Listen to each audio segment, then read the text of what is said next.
Check. Okay, here we go. Make sure this is right. Yep, that's right. All right, here we go. In 3, 2, 1.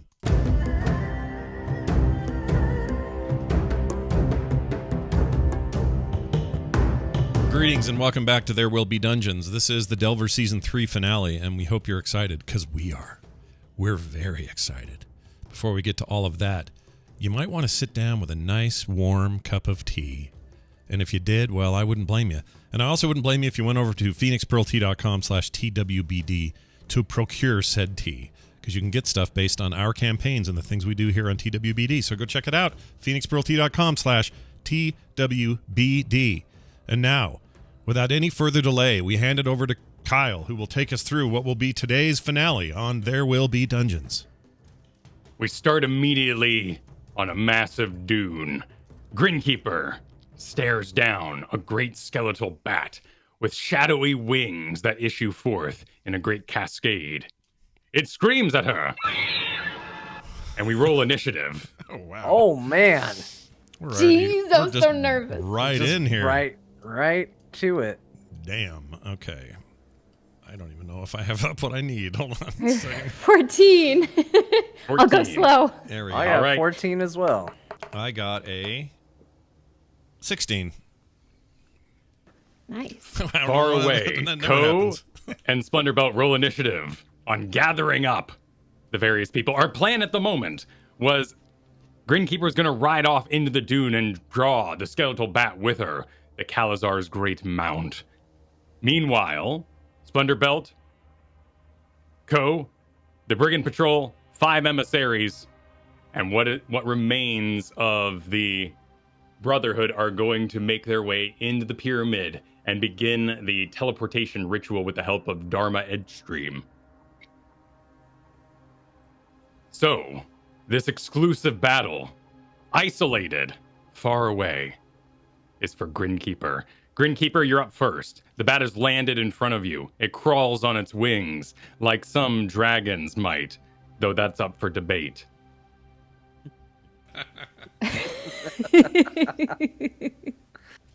Is this a debate we want to have on the show? No. No? I Okay. don't think we do. We've had this. This one always gets emails whenever it comes up on any show. We don't want to. Okay, so Grinkeeper is going to have her elk back up at the same pace the bat is crawling forward. And she's going to use her action to cast protection from good and evil from evil and good on herself. All right.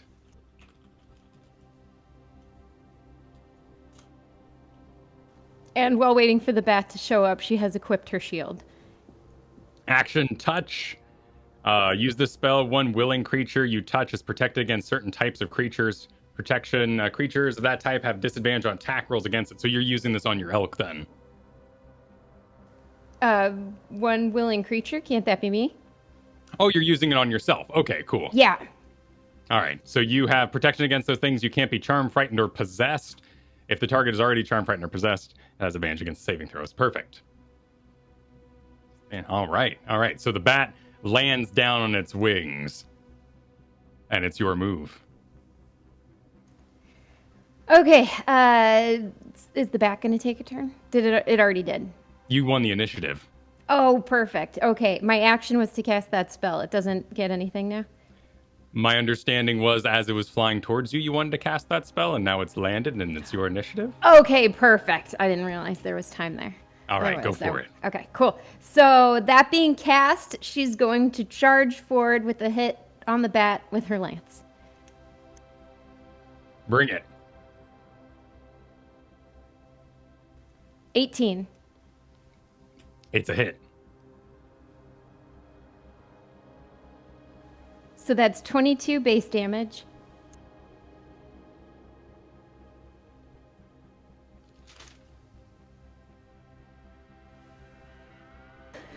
And 1 radiant damage.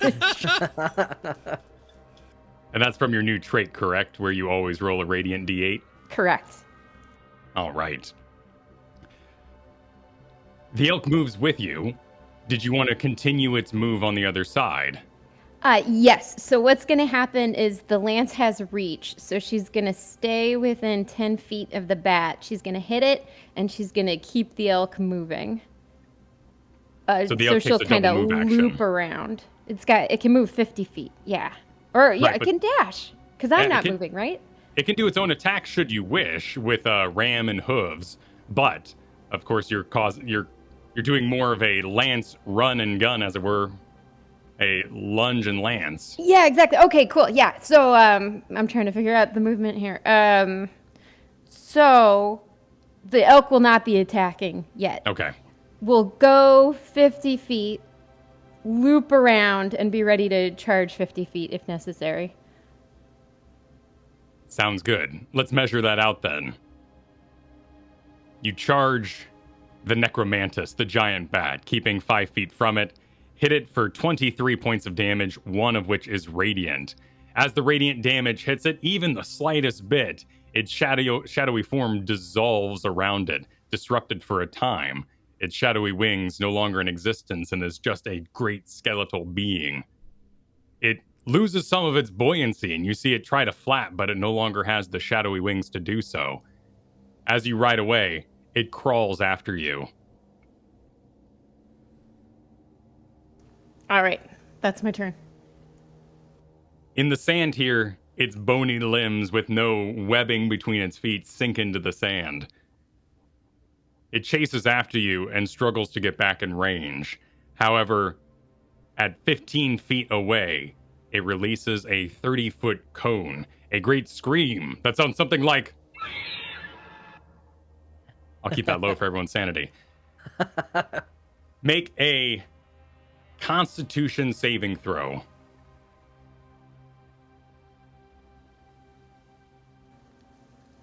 Dirty 20, but then the plus 2, 22. Make another roll and add 1 to it. This will be for the elk.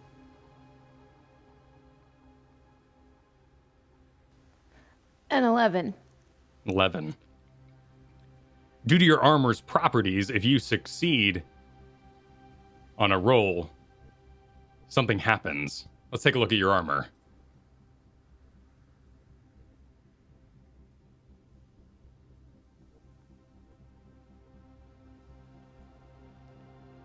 While wearing this armor, any critical hits against you become normal hits. In addition, the subject of a magical effect makes you make a strength or constitution saving throw to only take half damage. You instead take no damage if you succeed on that saving throw. So you take no damage. However, your elk shatters in the sound, banished back to its radiant, handsome dimension. Oh, man. Aww. Oh, man. What a jerk. No kidding. Aww. Caught in the cone of its great sound. Did it go, I am super good looking, as it went away? I'm an above average elk. It went... Oh, I don't speak elk, so we wouldn't know. in that haunting way they do.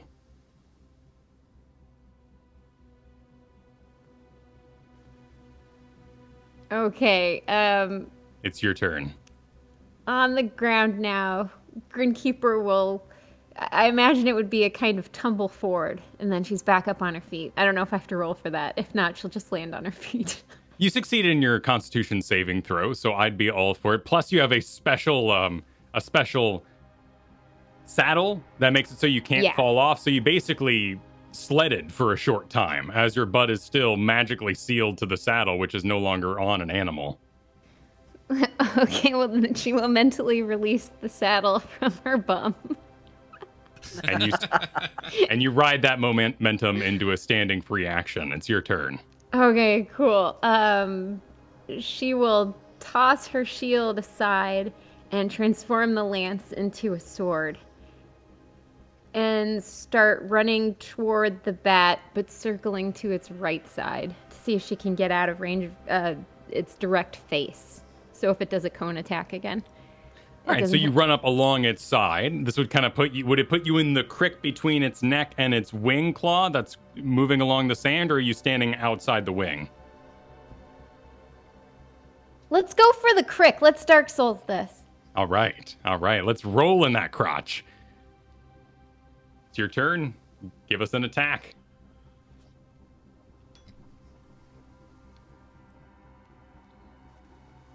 All right, first attack is a 28. On hit? That's amazing. You hit. Base damage is 10.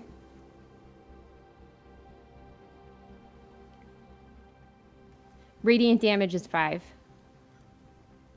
And she gets 2 attacks per action, so I'm going to do another one. Excellent. Bring it.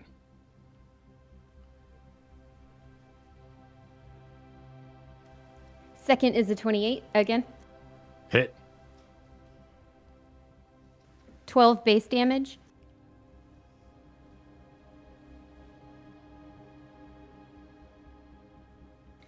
Four radiant damage. You wail on its neck and side chest. Any bonus actions you'd like to perform? No, not at all. She's just going to stay there. She feels pretty good about this fight so far. All right. You have protection from evil and good against you, which means I have disadvantage on attack rolls against you. It unleashes a bite and 2 claws with its wing as it circles around to face you, kind of backing up as it does. Your radiant damage has still dispelled its shadowy form, though it attempted to rejoin as it went. The first attack is an 11. The second attack, a 12. The third attack, a natural 1. All with disadvantage against you. It's your turn. All right, cool. Can the one resummon my elk? I'm afraid that's a ritual. He Okay. attacked all right. so badly, an elk manifested. Yeah, handsome elk, you've returned. All right, Gridkeeper is going to keep attacking. 21 for the first one. Is a hit. 26 for the second one, and then I'll do damage. That's a hit.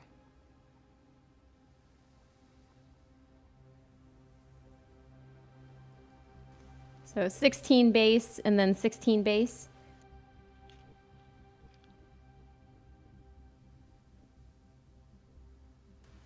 And 5 radiant damage. So you deal 37 points of damage. That's still that side of the neck just wailing on the skeletal form. Again, the shadows attempt to recongeal around the bat, but you continue to banish them back. You have so far dealt 91 points of damage to it. It wheels around. Its scream gets caught in its breath, in its throat. But you can see it building for another blast.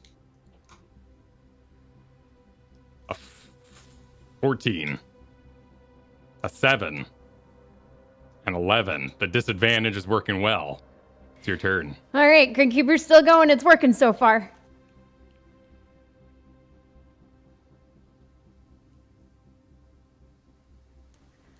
All right, a 26 and a 30.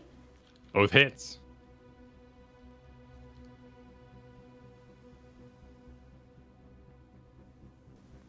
A 16 and a 10. 26. And 12 radiant damage. And 12 radiant. 38 total. You continue to wail on the bat, just slamming its neck bones, pressuring it however you can. Your weapon, your heart blade of Loran, normally a slashing weapon, is basically bludgeoning these bones as they crack underneath the blade. Every time you hit with radiant damage, it tries to congeal back in its shadowy form, but it keeps being dispelled. It turns to you, sort of reaching up around and covering you with its wings, creating kind of a cone of itself. And inside its bony wings, which provide no shelter, since there is no shadowy form, it lets loose a great blast of sound. As this is not an attack, it's a saving throw, I do not have disadvantage. It is your Constitution roll.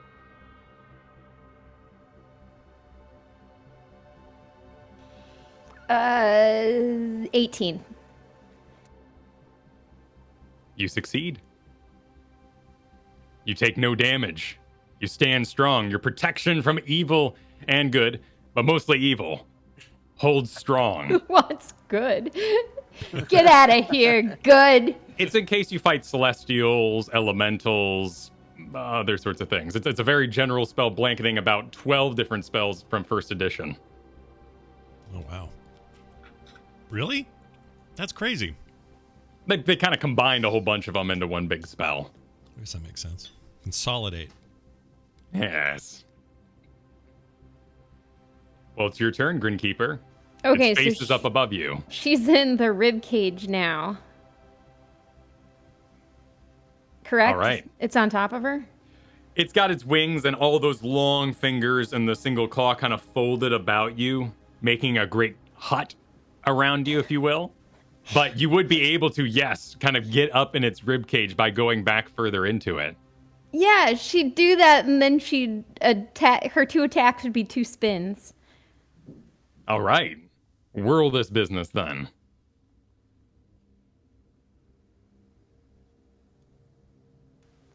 A 22 and a 14.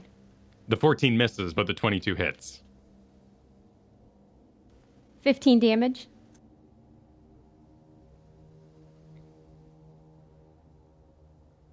And the radiant? 3 radiant.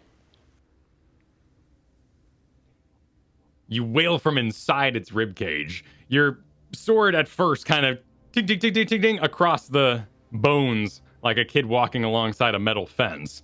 But one of your blades swings true right into the sternum from the inside and it cracks. The beast shudders, attempts to pull forth another scream. It does so. Constitution saving throw. 22. You succeed. Nothing Just happens. Yelling at you. Yeah. Greenkeeper's too dumb to. She's too juiced up. Handsome elk dying. That scream it let out deafened her. Now- To any other cry. That can be a character choice. Handsome Elk was banished back to his handsome dimension where he awaits handsome calling. But Grinkeeper might believe that Handsome Elk is dead. Dead. Greenkeeper's pretty dumb. She'll, what if she summons an elk and it's not the same handsome elk? It's true. Exactly. What if you summon his wife? Oh, Yeah. then you have an awkward conversation. Oh, honey, you wouldn't believe the day I have. Honey? Yep. Don't bring the whole family in. It's your turn. All right, keeping the party up. She's keeping the spins going.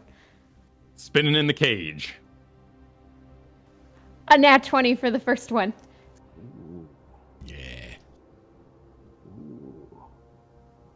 Okay, so that base damage is 19, and now I'm going to roll again.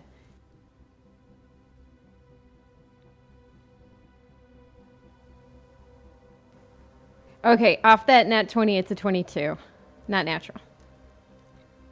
Then allow me to press this button while you describe how you kill it. So Grinkeeper spins like she did when she danced with Cavalier Gentlemen, and around her the bones start raining down in a destructive, destructive rain of bones. The rain isn't destructive, she's not getting hurt, but a rain of destruction.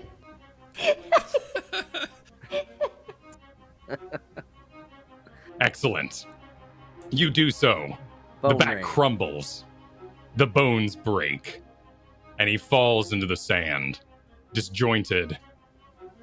Unfigured. Undone. And then she'll immediately think to Cohen Splendorbelt and ask how much time she has, because she's going to try and resummon Handsome Elk if she has a chance, or whichever elk comes out next.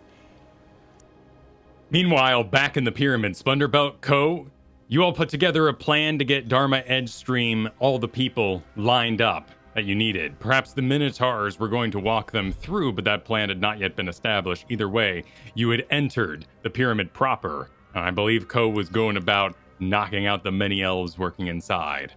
Yeah. Yeah, I would have helped with that, but I don't know how quiet I would have been. I think we were gonna release. You were gonna cast the remove curse on, what was it, 3 of them? Yep. I should probably expend those points now, right? We were gonna do Wildfire, Phelan, and who else were we gonna do? I don't remember. I don't think it mattered. I think the only person we decided it would be Withers, because it seems like a selfish person that wouldn't be helpful. So, plus Ko just kind of wants to knock him out. I feel okay. But other than that, so those three would be freed, and then would be asked to help carry people through the portal, which effectively turns it into 6 people rescued just by freeing those 3. And then it was, what did she say? She could take 12 that were knocked unconscious. So that would be 12, be 18 that are covered from that. And I think we have 1, 2, 3, 4, 12, 13,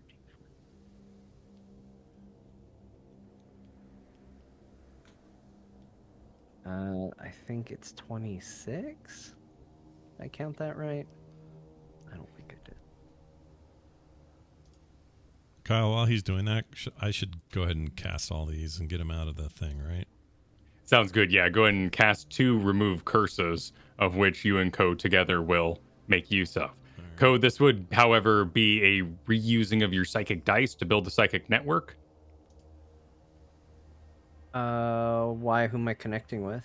You'd have to connect with Wildfire and Phelan in order to go into their dream. He can't just do that. Right, he can't just remove curse on their body and have that be okay. I don't know if we want to do that. Because we got 10 hours on this psychic network that we currently have. That's pretty good. Alright, so we have 28. She can take 12. So we have another 16, right? If my math is good, that we have to find a way through. How many Minotaurs do we have? We have 10, including Chad Brad, and they can carry 2 easy. They can carry 2 easy. Each, yeah. Per Minotaur.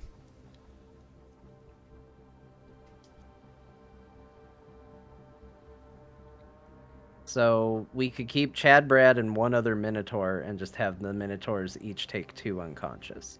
I think that math adds up. So the Minotaurs sweep out and go grab all of the elves who have been collected outside the grounds that were originally knocked out. Inside, Ko goes about stabbing with psychic daggers and knocking out the many, many workers who surround the great statue inside the pyramid.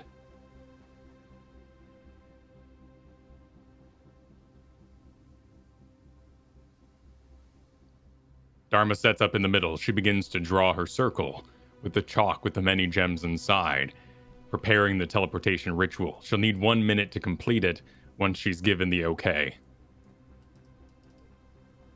Alright, that shouldn't be a problem. The fight with the bat didn't go very long, so I imagine Greenkeeper's gonna be done any second now. Yeah. And basically, as you all start to divide up and your plan is enacted upon, you hear Grinkeeper over the psychic network. Guys, bat's done. Do I have 10 minutes? Maybe. We're in the middle of getting this set up. We need at least, 1 minute to cast the spell, so I think you probably have 10 minutes. You might want to do it in here, though, in the safety of the pyramid, not just out and exposed. Oh, yeah. That's a great idea. Okay, I'll be back. And Grinkeeper will gather her saddle and her shield and start running as fast as she can through that sand, get tired out, and then start slogging through the sand. Either way, you look like a very cool paladin cowboy carrying your saddle over your shoulder. as you head down the dunes, making your way back to the Great Pyramid. The Minotaurs go grab 2 each of the various elvish workers from outside. You knock out the workers' co all around the great statue.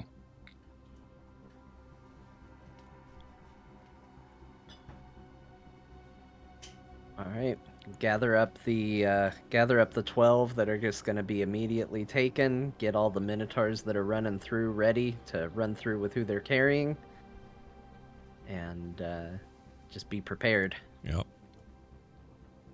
Same. All right. During this time of preparation, Noparopa once again comes up to you, Splendor Belt. The princess, where is she? Actually, do I know? I don't know where she is, do I? Still, or do I? I do. Oh, I that's don't right. think I don't think I told them who I saw up there. No. Okay. In that case, I would say, I have not seen her yet, but perhaps Ko has, and I would boop, boop, boop, and send a thought to Ko to get some word.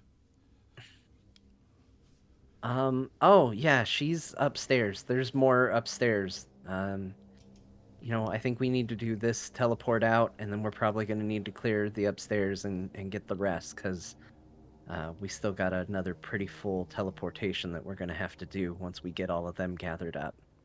All right, I'll relay that to Noparopa with the added, we have seen her, but we need to take care of these survivors first, and then we will go up and take care of upstairs. Where? Upstairs. I wait no longer.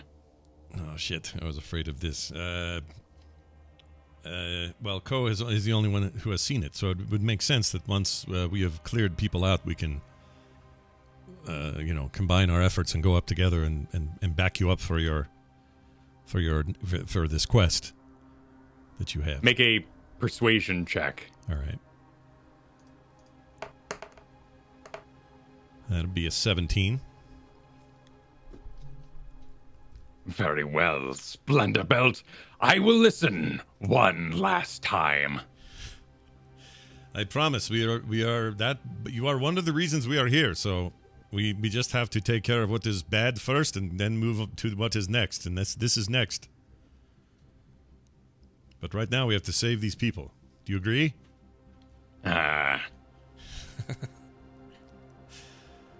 elves are lined up. They're all still alive, of course, being psychically disconnected and overloaded by Ko's psychic daggers. Wildfire, Reuven Withers, the chef, Virulin, Phelan, Ardrith, many craftsmen that you've seen around town in your time in Atamur have been gathered in this pyramid. Outside, you saw more of the waiters and townsfolk of the above Atamur. They all toiled away, the craftsmen, on this great statue. They're lined up, the Minotaurs prepared. Grinkeeper, you arrive at the pyramid.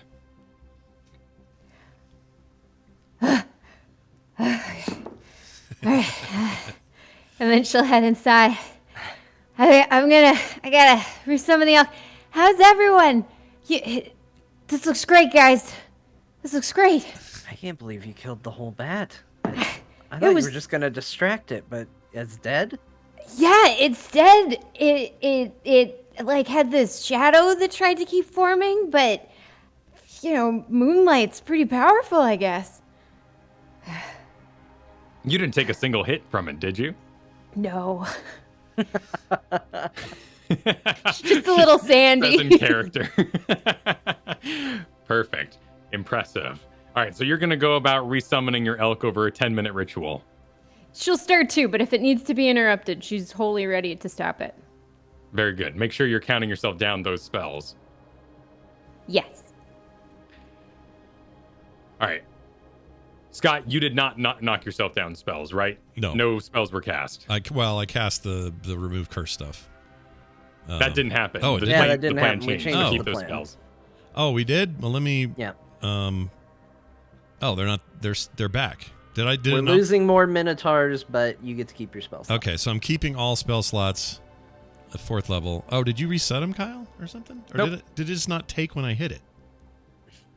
I don't know. I hit the button 3 times. That's all I know. Or twice, rather. It didn't do it. So it's all good. I did not spend those spell slots, I guess. It was meant to be. It was meant to be. That's weird. Hold on. Dharma begins the ritual. So the better question perhaps here is, who's staying behind? I think we should have a moment, because I'm assuming everybody is gathered at this point. Nobody really has a reason to be out of the pyramid at the moment. Correct. So Ko would sort of say, look, we all came down here to save these people, and there are more to save up above. I've seen them. As far as I'm concerned, our job isn't done, but it is dangerous. And if you are looking for a way out, this is one of them. You need to make that decision for yourself. But we need to see this done, and we could still use your help if you're able.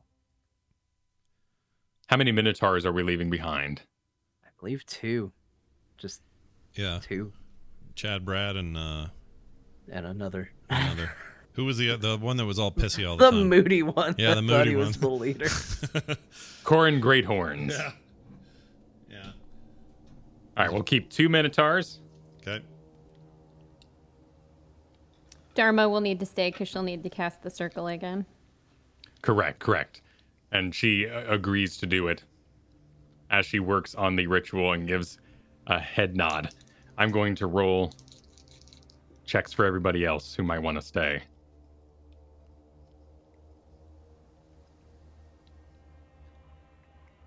Boonfellow says, I'm leaving. I got Phelan. I did my job. Dominic Rees will stay. The 5 emissaries, which includes Dharma, are going to stay and protect her during the ritual. Makes sense. Hiroshi glares at Splendor Belt, Uh-oh. but Why? agrees to stay. Okay. Oh, man. Those Mass Effect moments. Did you get enough friendship? Yeah.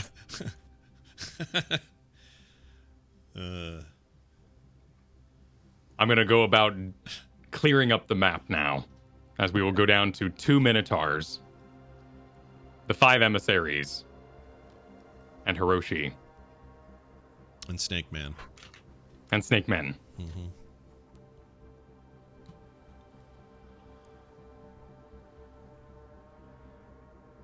That dude is committed.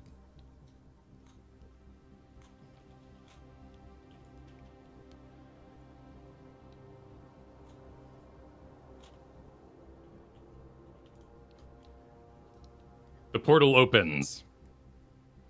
You can see the shimmering image of the guild basement below. The cage where you once kept Cole, as well as, I believe, Glipoma may have been there for a bit. Yeah, I think he was.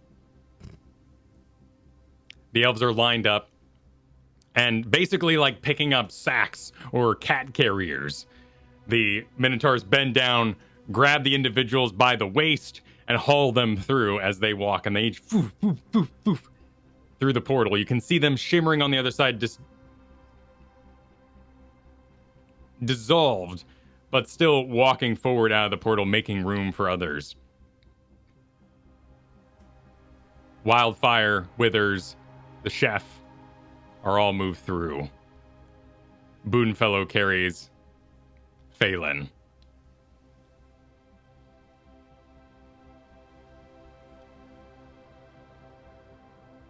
Many disappear. The room grows quiet after the commotion. Grinkeeper whispers to the handsome dimension in the corner.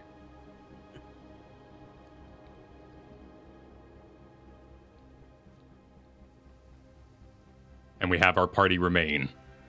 Dharma steps back, one last piece of chalk in her hands for the final teleport, and says, well, fireball the upstairs? No fireball. There's still plenty of people to rescue. The good news is I don't think we're going to lose anybody else. I think if my math is right, and it isn't always. I think there's enough to just teleport whoever's left if we gather them all up. Nobody needs to carry them through. Was the math part John talking or Co talking? Both. They're both not great at math. They're both just as good at math in case it ever needs to be tested. Sure. Then we go now to save the princess at last. And we shall help. And as a whole party, you begin to make your way up the staircase as you pass by the great statue and its many tubes and machines in the back, twirling and pumping. Is the elk summoned? Doesn't sound like anyone objects. We should give enough time to get the elk. Greenkeeper, she's gonna bring an elk. And I've seen it. And it's handsome. Yeah, and very good looking elk. We could use it. Yes. Persuasion check on Noparopa. Oh boy. A 19. Ah, fie to you and your reasoning. But he stays. It's discouraged by a handsome elk. The very same Albert the handsome elk is resummoned. He gives a great wiggle of his tiny elk mane. His great antlers still intact. He is unharmed. Grinkeeper will have a single tear in her eye and she will hug Albert. And then she'll look at everybody with renewed vigor. Let's go. He has that look in his face, in his great elk face, of when Superman does a hug, and the person's totally invested in the hug and they're like crying and like tearing, but Superman's like staring off in the distance, knowing danger's afoot. Yeah. That's what the elk looks like. Nice. So handsome. He's a real handsome guy. The saddle's put back on. It's comfortable, and you remount the elk, and everybody heads for the stairs. They divide left and right, but you can see them rejoin in a loop behind as they head up to the upper level. Before, though, Grinkeeper's going to notice this machine with the tubes. Do the tubes look like they're easy to cut? They could be. Grinkeeper's going to try and cut some tubes. Oh boy. Grinkeeper walks over to the back of the statue and begins slicing open these long tubes, and black ichor pours out the back of the statue. As you slice about it, make a perception or investigation check.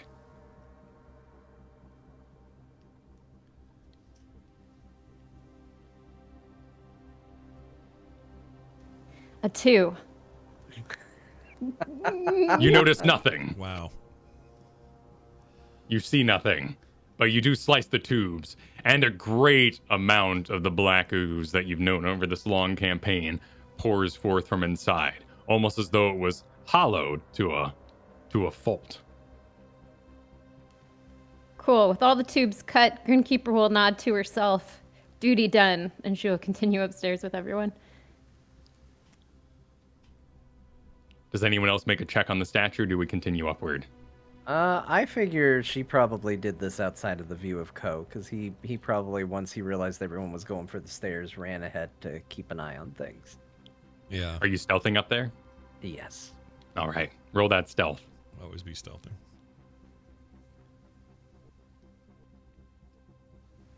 It's going to be a 28.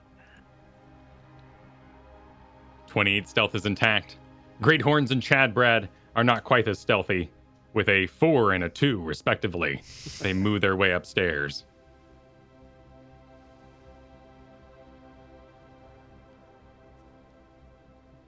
Yeah, I don't know. With that Ko I having disappeared, Dharma Edgestream looks about for a leader of the group and finds Grinkeeper lagging behind.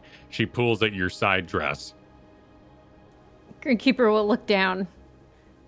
Where should I set up? Yeah, where do you think would be safe? What's good for you?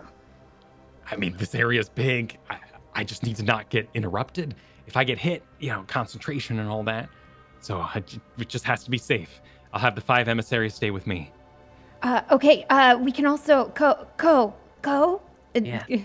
Dharma wants to know what would be a safe place to stay. Can we get her upstairs at all? Is that safe?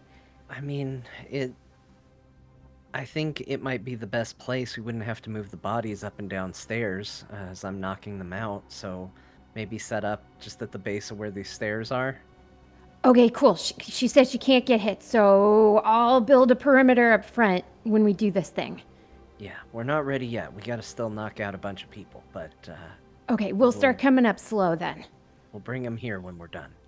Okay, and then I think Dharma's part of this thought thing, so she should be able to hear. Correct. Yeah, so I'll nod at Dharma.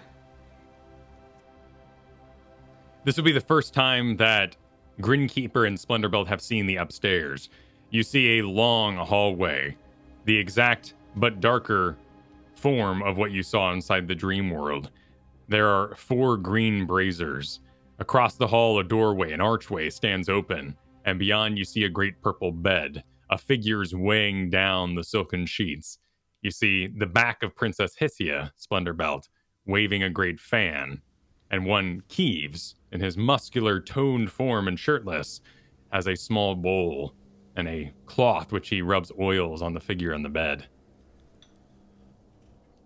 And does Noparopa see this same time we see it? Noparopa's right behind you, yes. Okay. He goes, there. That is she. Yeah, but we should be quiet so that we don't arouse too much suspicion and create a fight we are not willing to go all out for, and then she could perish. We have to be careful here. Persuasion.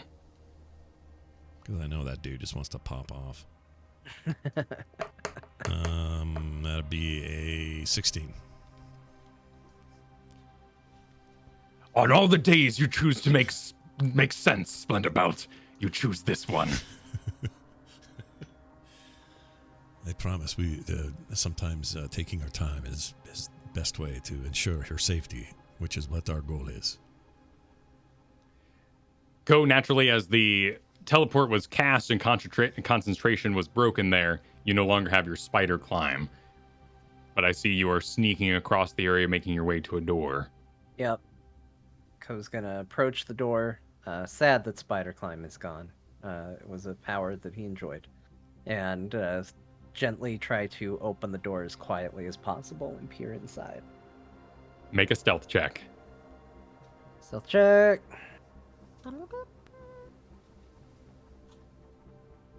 A 23.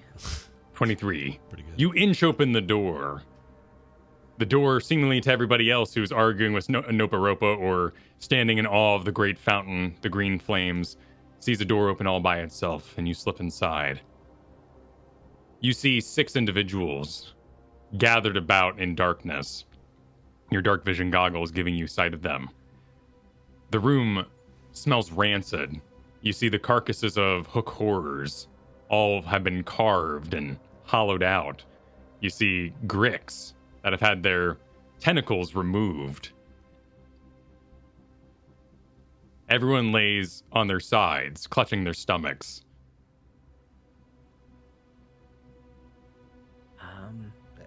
Code send a thought out to the psychic network. I don't know what I'm seeing here. It looks pretty bad. I'm gonna try and knock these people out, but there just seems like there's something wrong with them.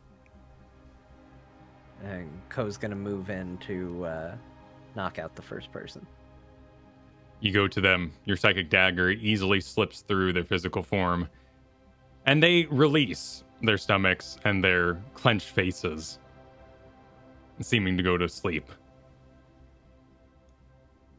And then he will just make his way through, get everybody, take out the whole room. Very good. All right, I've got everybody down. We should probably bring them out, get them ready for the circle, but I don't know if any of you magic or healer types want to take a look at them and see if you can find out what's wrong. They were all clutching their stomachs. It was weird. Do you mean they are sick? I mean, I'm not a doctor, but they certainly seem uncomfortable. It You could seems make a- weird that mindless husks would be gripping their bellies instead of doing work. You could make a medicine check, Splendorbelt. I would do that. Let's do that. 20, not natural.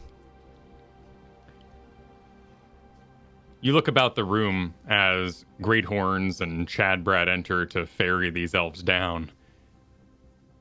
You see the carcasses of the beasts. You give them an eye, and they don't appear to be rotten. It seems these people are suffering from eating raw meat.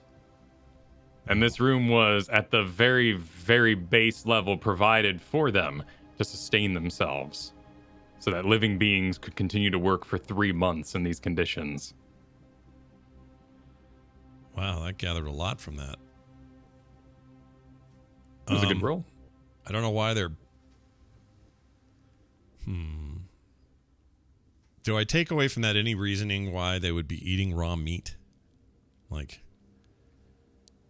that seems odd. Roll an investigation, maybe. Okay. So while that happens, you make your way to the other door. 9. Yep, do the same thing there.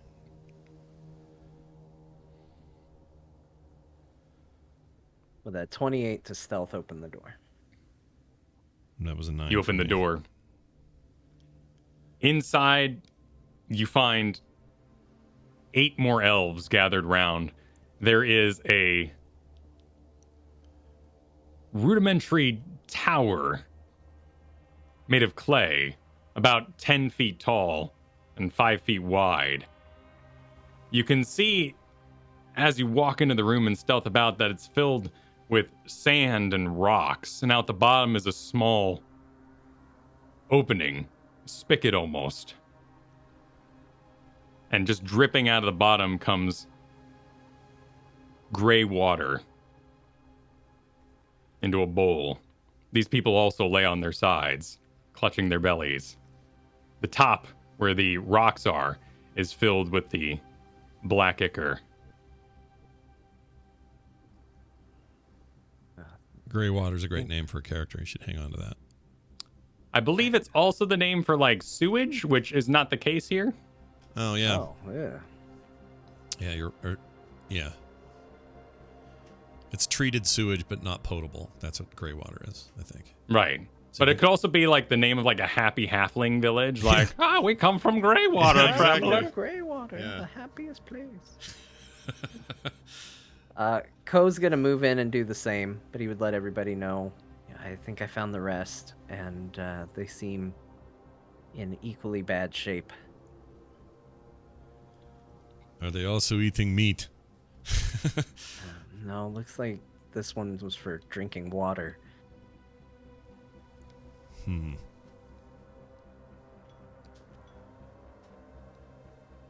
All right, well, Splinterbelt, from his medical background, will not know what to make of that. It seems like people are being either forced to eat something they shouldn't, or are doing it because they have no other choice. You could make maybe a survival check if you wanted to plumb the mystery deeper. I would. That's a 19. Looking about this room, you see that these are the most rudimentary, savage conditions that it seems the Kalazar has put together for his workers over 3 months, with no way to magically sustain them like Ko's wife had, using doctors and wizards back in town. He fed them, and he watered them so they survived to work on his pyramid and his statue. Okay. So this is like prison gruel or bread and water style sustenance. They're just bare minimums. With little care for his workers' health. Yeah. All right. I'd convey that to everybody so they knew what we were up against here. Seems like, I would say the victims here are easy to do what we need to. They are weak, perhaps, from bad diets and malnutrition and bad treatment. So I don't think we'll have much of a fight from most. Poe looks down at the rivets he's been forming on his armor whenever he knocks out an elf to keep track of how many they have. And he lets everyone know, okay, there were 8 in that room, you said, right? Correct. Okay. All right, I think between the 2 rooms and then the 2 that are in the throne room, I think that should be everybody. That puts us at 16, which means after the 12 initial for the teleport, 4 more are going to need to go through. That means we either send both Minotaurs or, I don't know, Dharma, you're probably getting a little tired and might not mind getting through. You could take one with you, and I imagine your friend Noparopa would probably want to escort the princess, so maybe we keep 1 Minotaur and send the 2 of them with the remaining 2. The plan being then to leave 1 Minotaur behind and the rest go? Yeah. Yeah. And Dharma would ride her own teleport out. Yeah. Right.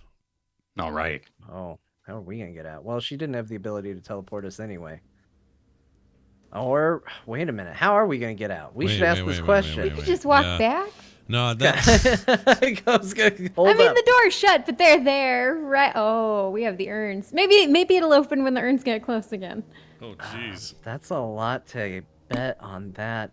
Yeah. Maybe we set that as the plan for how we're going to get everybody out. We have those people kind of hold up here in a defensive formation. We go with anybody else that's left, deal with the Kalazar, defeat him, and then we, in theory, ride the teleport out ourselves once it's all said and done. If they have to go before that, though, we buy them their minute and they go.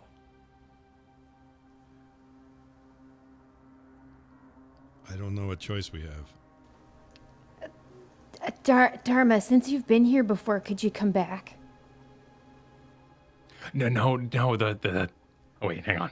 I'm on Psychic Network because I'm downstairs.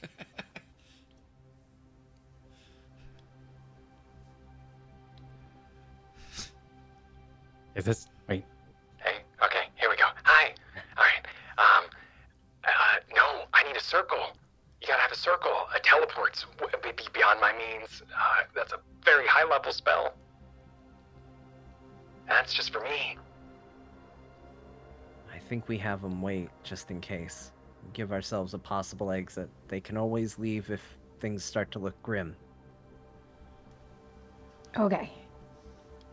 Sounds good. And Dharma can't get hit, is the one thing I know. We'll try and keep the fight out away from where everybody else is staying.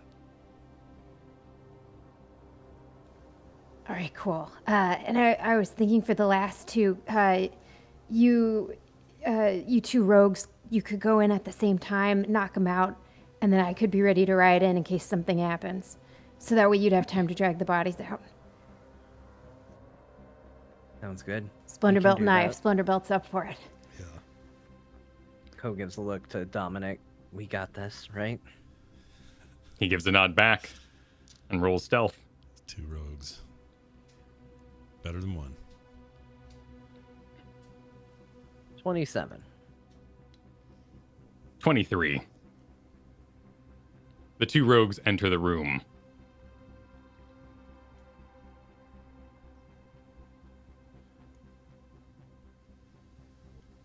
They skirt about the sides, making their way towards Keeves and Princess Hissia.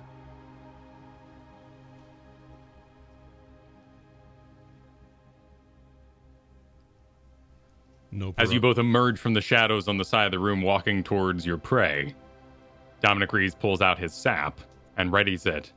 And as he does, his eyes shift over to the bed and he grabs his head.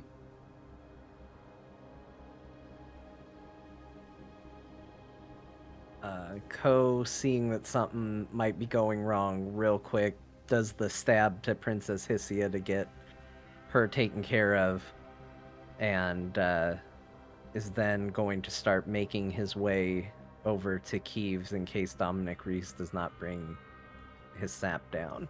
And Reese is part of the Psychic Network, too. Oh, That is was he? the former one. It was reset for Dharma. Oh, that's Oh, right. yes. Okay, sorry. Yeah. So yeah, Ko will take down Princess Hisia, then run for Kieves. He manages to bring down his sap all the same and catches Kieves and pulls him out. As you guys step over the threshold, out through the archway, back into the room, past the fountain, and past Grinkeeper and Splendor Grinkeeper on Elkback. Dominic says, something's wrong in there. I couldn't do it for a moment. Yeah, I think it's the Kalazar. He has a way.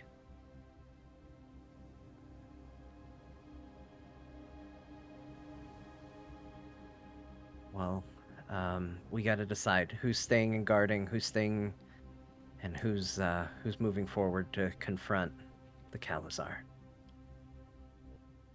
As you drag out Princess Hisia, Nopa Ropa runs over. Were you dragging her kind of like underarm, up through the cricks and along her feet, or? Yeah. He sweeps in and scoops her up from underneath, and he caresses her cheek. Ah, the princess. And carries her down the stairs. Finally, that dude will shut up. It's like Scott wanted to complete the quest so Just bad. needed him out of my hair. That guy. It's basically an escort quest. You're Kind gonna of. lose your best employee. Well, second best. Well, I don't think he was going to hang around anyway once he got her. So this is all good for everybody. A win-win. And he goes back to where to prepare for the final exit? He's heading downstairs as Kieves is also grabbed by Great Horns and carried down. Okay. All the elves that you've collected are being lined up down by Dharma Edgestream, who's preparing the ritual, or is going to receive the message to send forth the ritual. Which means we currently have her on Psychic Network. However, you've got a number of guildmates and minotaurs about you. Well, at this point, Ko is not afraid to talk. He's kind of checked everything out. He kind of knows there's just the one more enemy, he thinks, in the building.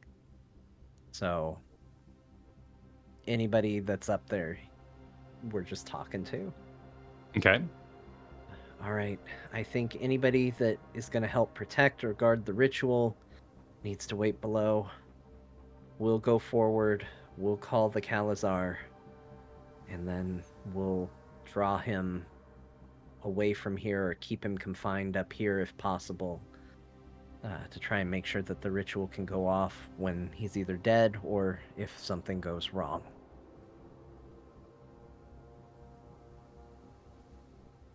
This is good plan. If something goes wrong down there first, though, and we can't get down there, get everyone out. Grinkeeper will think. On the network. Yeah. So only Dharma hears it? Yeah. And the rest of the party Yeah. directly? Yeah. And of course, Splendorbelt and Co. are always welcome to jump in and say something, but yeah.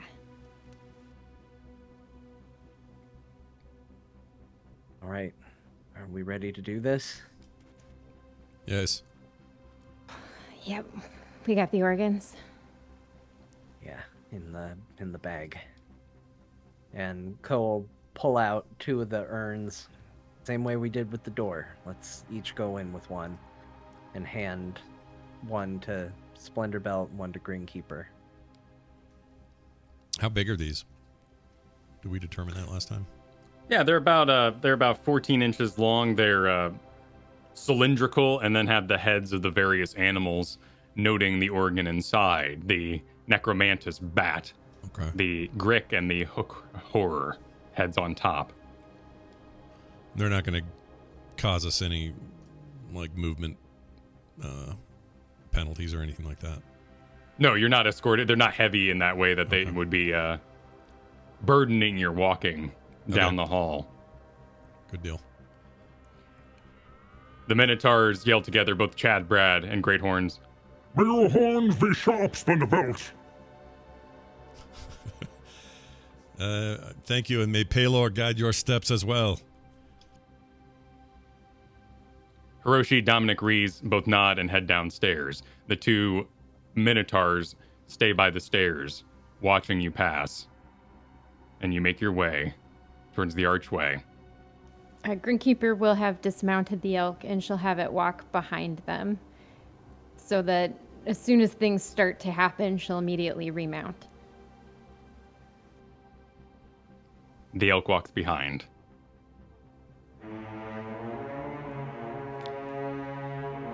You make your way towards the bed.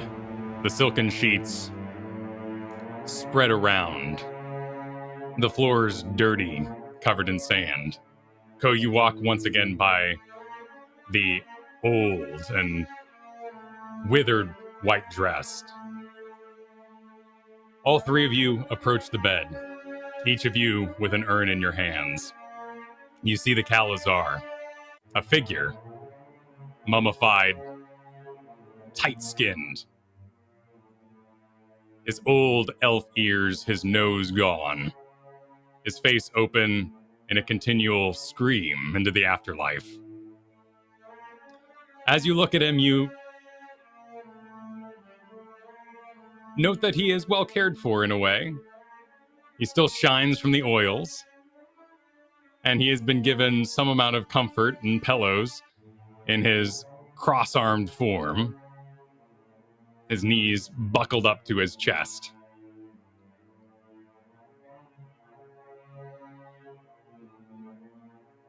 Well, I don't know how, but let's put him back together so we can tear him apart.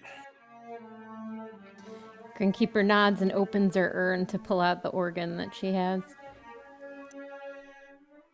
I'd take the cue and open mine.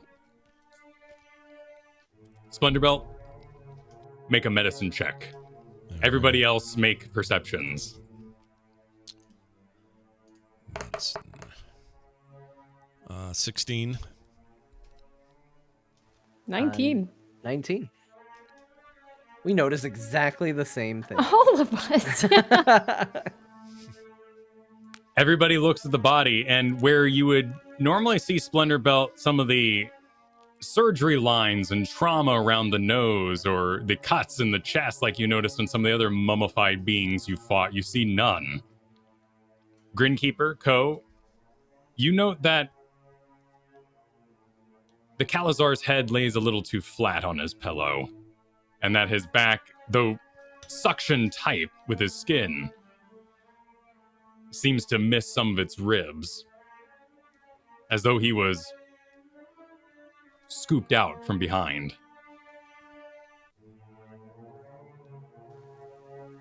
Grinkeeper will take a deep breath and then push the side up so they can get access to that back. Yuck. You reach out, and your armor comes with gauntlets. So you do flip the body, which teeters and falls over with its weight in total stillness, but you see the back of the head missing, the back of the chest missing, and a hole in between that where the heart would go.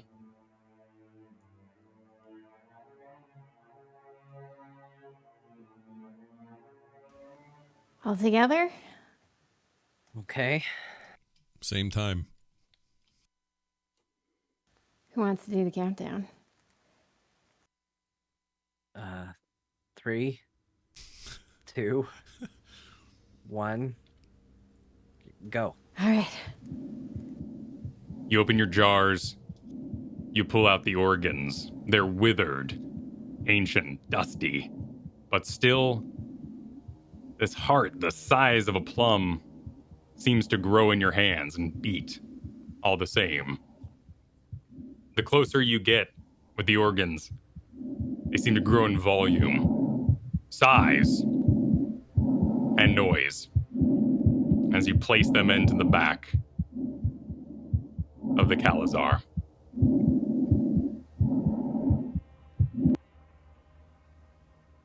Scott, if you would please play sound file number 2. The other number 2. Oh. Did you send me 2 files? I thought I just got the one. There were 3. My bad. I thought All those good. from last week or something. I'm a big dummy. Hold on. Here we go. Yeah, I pulled down 3. So you want... okay. Hold on a second, everybody. Sorry, this is all stupid. All right, there was number 2 we wanted to hear next? Yes. Okay. We can do that. Okay. Here comes number 2.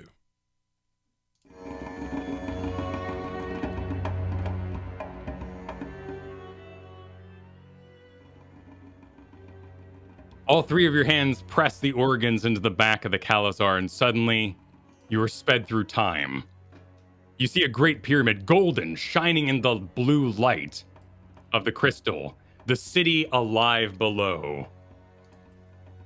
Tradesmen, civilians, nobles, rich men, all trade in the streets. You see a young boy make his way to the edge of this very room and look out over the grand city, of which you walk through and was but sand and ruins. You see several taller figures behind, sharing the same nose, the same neck, the same structure. Suddenly, the boy is thrown in a small room.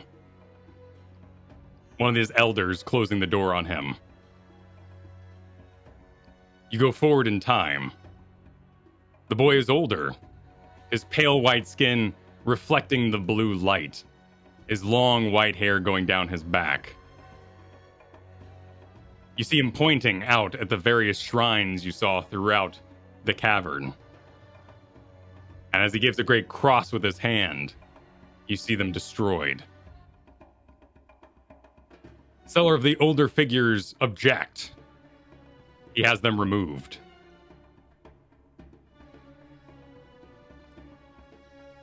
The long, long hair of the architect, who you met ever so briefly there in the key room, seems to object in a language you don't understand. He points out of the city.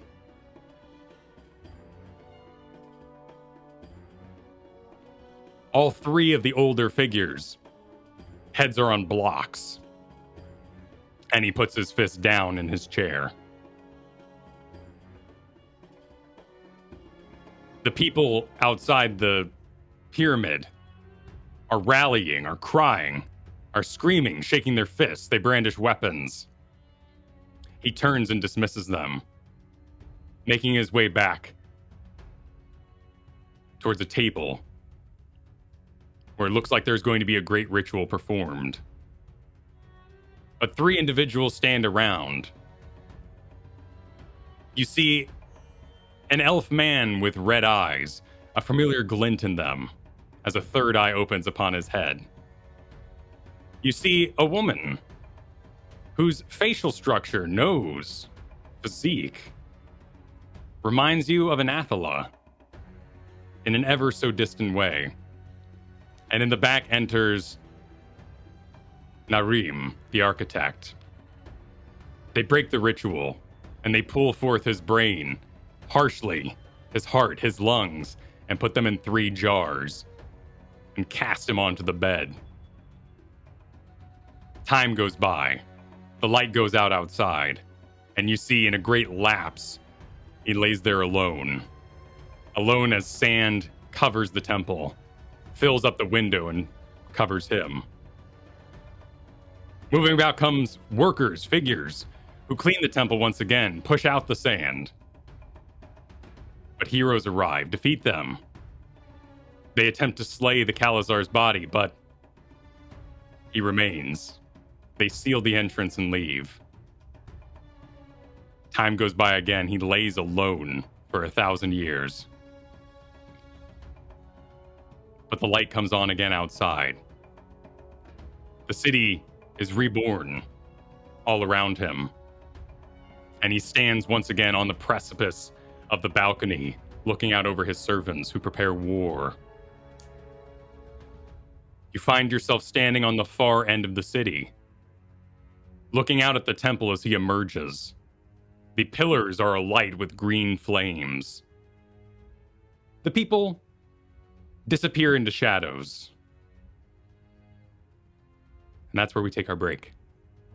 Oh, man. All right. We're taking a break, everybody. When we come back, more from this intense moment. We'll see you in a second. I will be, once you pass it back to me, if you could begin the Mind Player Chamber song, number 1. Can do. All right. Make sure volume's good. Yep. All right. Here we go.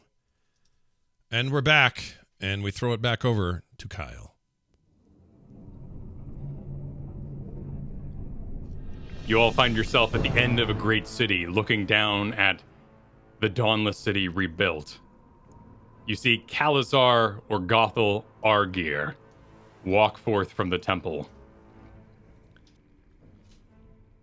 The pillars around him, the obelisks, are alight with green flames. The whole city in shadowy figures, translucent, ethereal, bows before him. He has a muscular form, fully regenerated in this imagery.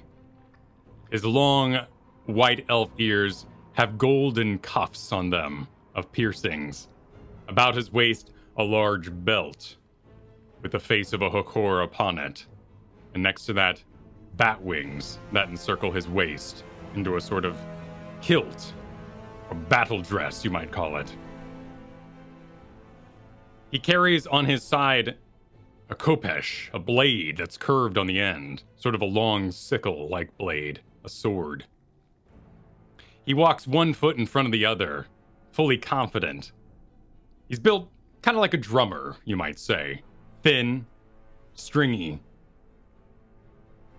but very well formed. All his abs line up correctly. His face is pale. The light of the green crystal, or the blue crystal above you, green tinged as it bathes the entire city. You look down across this horde of people. You even find yourself standing inside some of them. Just ghostly figures, like shaws thrown over the top of somebody. Throughout the entire city, they all face the front. Grinkeeper, Ko, Splendor Belt. Stare on. He reaches the end of the walkway there in the temple grounds. His voice echoes out.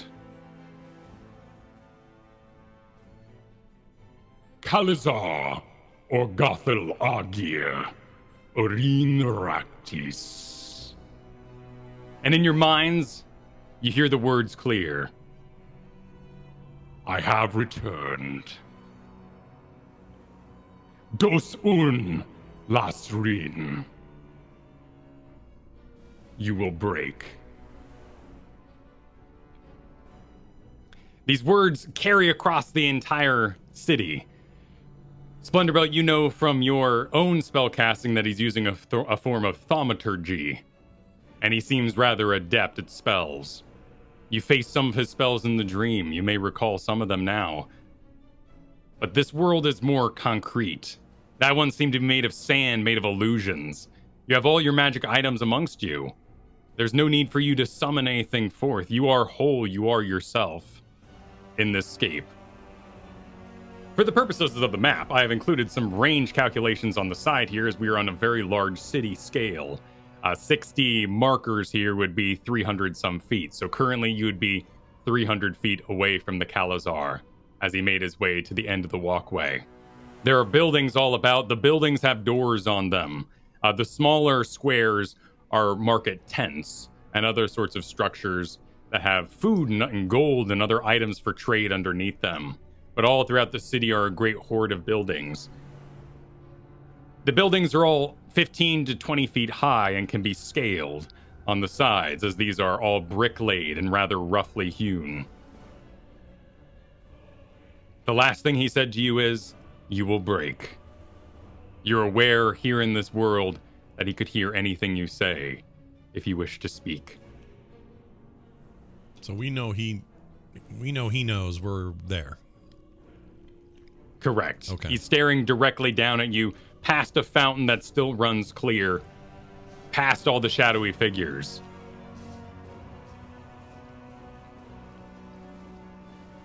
As you stand quiet for a moment, he takes his khopesh from his side and ever so lightly places his hand up where the sword begins to fly and hover. Splendorbelt, you too notice this spell. Spiritual weapon. Weapon will attack as a bonus action amongst his person as it flies about him.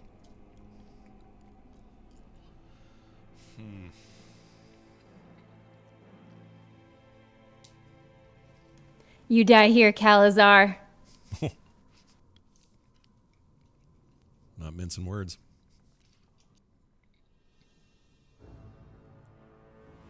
Then we roll initiative. Let's do it.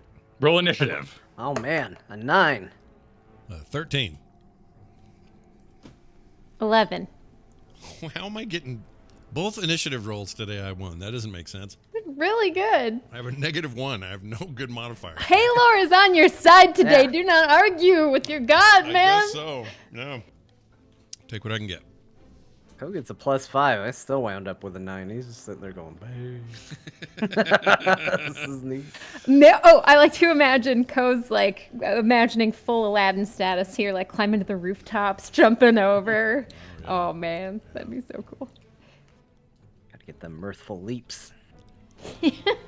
As you all give a flex for our combat here against the Calazar or Gothel Argir, please describe yourselves as you've come a long way since the beginning.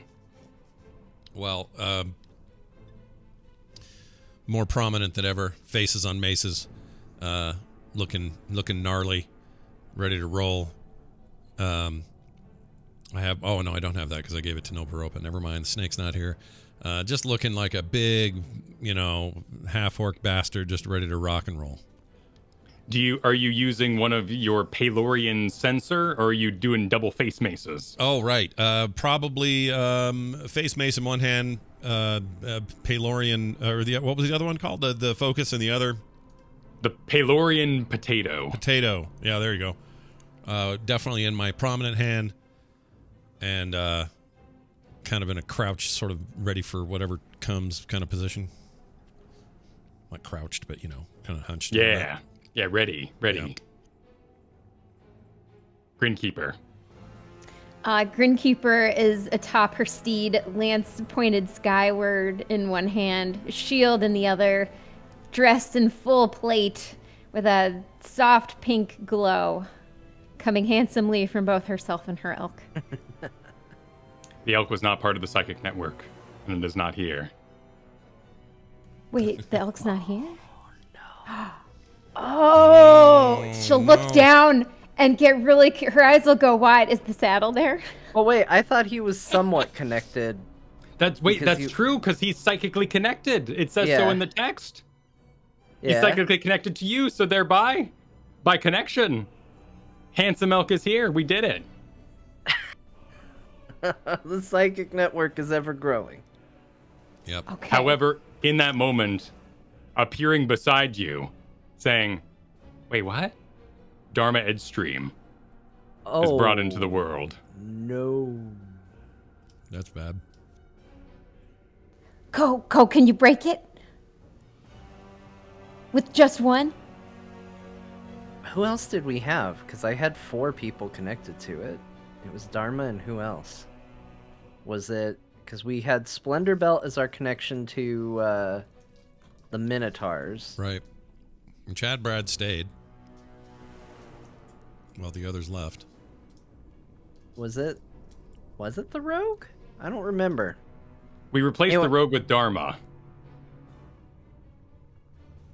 I thought we we recast replaced. it at that I thought point. we replaced Chad Brad with Dharma, Oh, did we? and we were just gonna have Splendor Belt do Minotaur talk. Oh, yeah. Right? John's right. Yeah, I think that's right. I think that's what we did. All right. Dominic Rees also appears in this world, besides you guys. Poor Dominic. Ko, it's your turn to describe yourself. Ko is going to He's just staring daggers into the Kalazar, and he reaches down and he draws this fine rapier that he had purchased prior to this adventure, now called Anathala's Will. And in his offhand, typically his daggers appear semi-translucent or almost like a shard of glass. But this time it crackles with like a static energy and glows burning red in his hand as he grips it, and his armor shimmers and shifts, and it takes on a style imitating the people that he had witnessed in that historical view, mimicking the people that killed the Kalazar originally. Oh, very nice. Yeah, let's play some mind games. And he just starts to lower himself into a crouch to run, and eyes locked forward. Dominic Rees pats his person, wondering where he is. Dharma looks about herself. Oh, I'm not supposed to be here. As the Kalazar raises up his hand and pushes forth, and a swarm of locusts fly out and down the street. At a range of 300 feet, it's just enough to strike everyone here. Ugh. They swarm about you, they bite. They use the little legs to claw. Everyone make Constitution saving throws.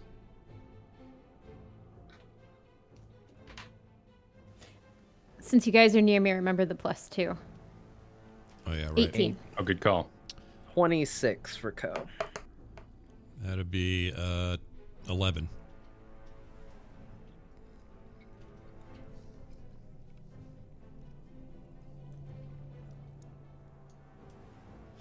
Not great.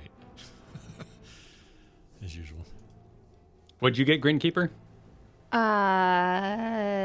18 or 19? It matters. Oh no. Let me look up my roll history here. Looks like you rolled a 10. So whatever. No, elk. That I was rolling for the elk there. Oh, okay. Yeah, that was her. She was doing that after. Oh, you rolled a 16. +2 would make it an 18. Grinkeeper succeeds, and because of her armor, she takes no half damage.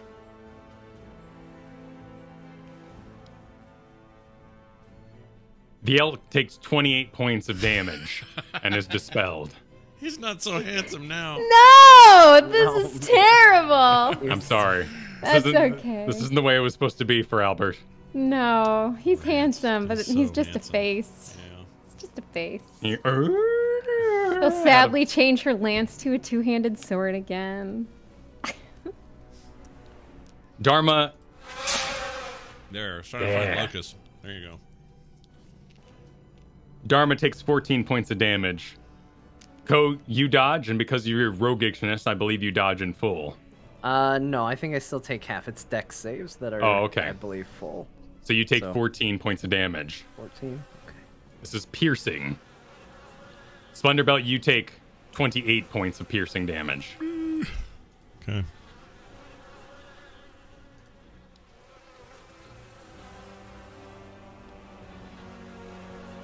Sorry, John, what'd you take? How much? 14. 14, okay. Dominic Rees also takes 14. It's Splendorbelt's turn. Great. The locust swarm remains here in this place, swarming about.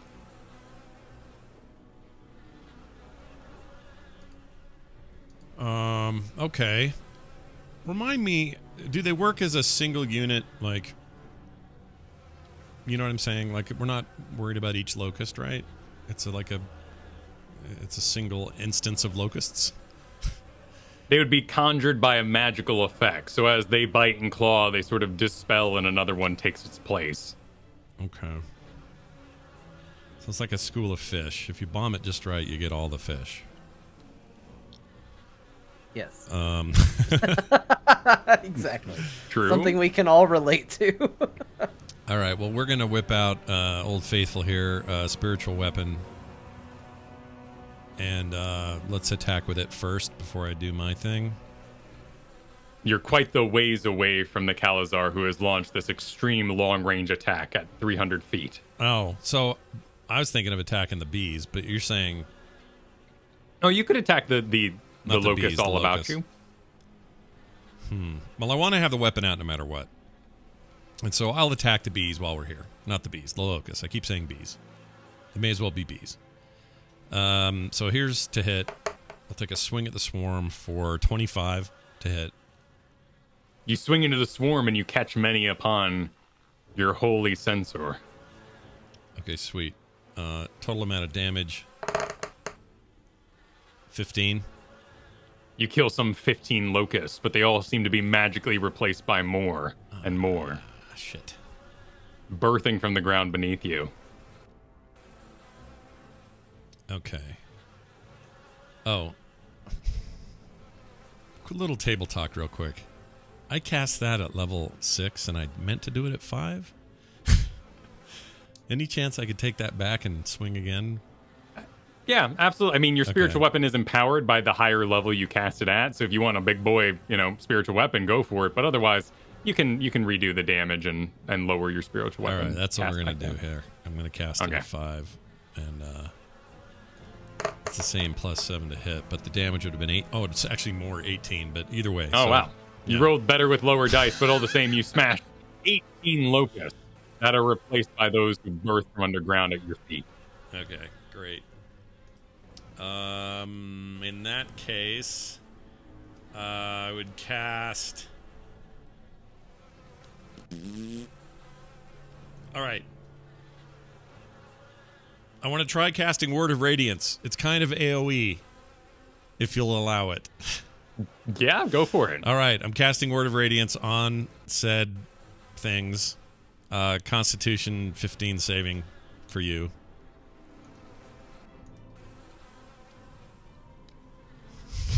per locust? No, I don't know. Per swarm. I don't know how that works. Yeah, roll 7 million save throws. At 100 saving throws. Won't take any time at all. You utter a divine word, and radiant burning energy erupts from you. Each creature of your choice that can see in range must make a Constitution saving throw or take 1d6 radiant damage. Yeah. Feels like a little AoE there, right? Range 5 feet. Okay, so what I'm going to do then is I'm going to decrease the size of the swarm about your person. Okay. And that dispels it on top of Splendor Belt and Dharma Edgestream. Dominic Reese, Ko, and Grinkeeper are all still inside what remains of the swarm.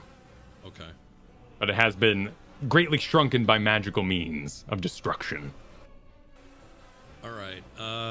Then for movement, I think I'll hold my position then and get ready for some possible medical work here in a turn. Let's see what happens. So that's my turn. Grinkeeper.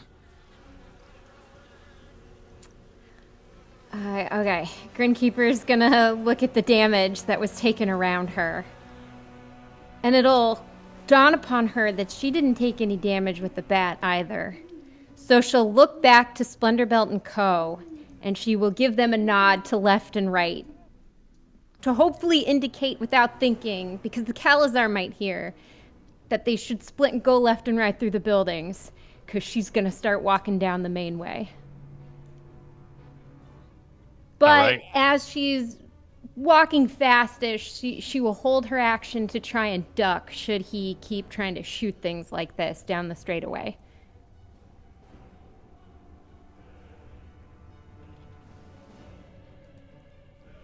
Cool. So you're going to hold on to your action as a defensive action?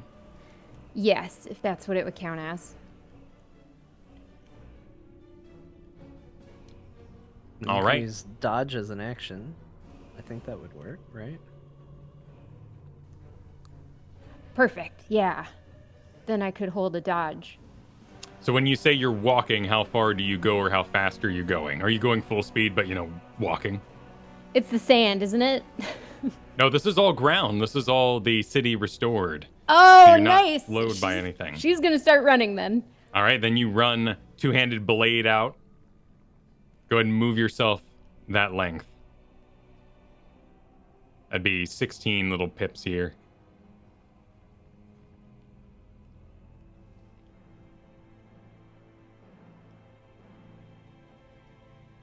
Okay. Ko, your turn. Okay, Ko is as soon as it's his go, he just breaks into a mad dash, and he darts forward, and he's gonna use his action, his bonus action, and his movement, all to move his full 105 feet. And I believe that puts him here, if I did the math correct on that. Cool, as you round down and turn down the building side there.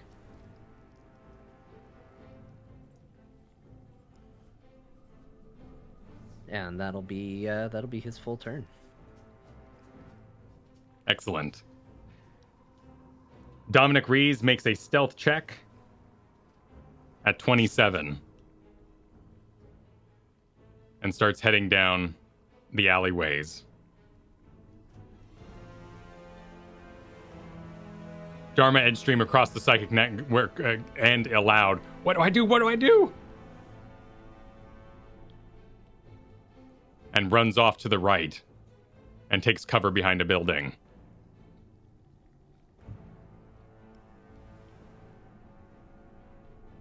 The Kalazar advances down the steps and starts rounding the fountain. He uses both actions as a move action.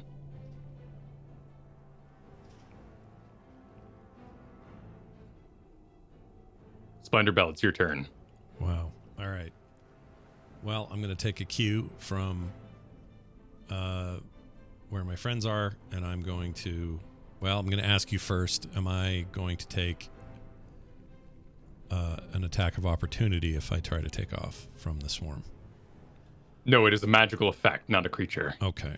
So in that case, I'm going to... Let me grab my dude. My token areas. Okay. I'm going to run up here and be about there.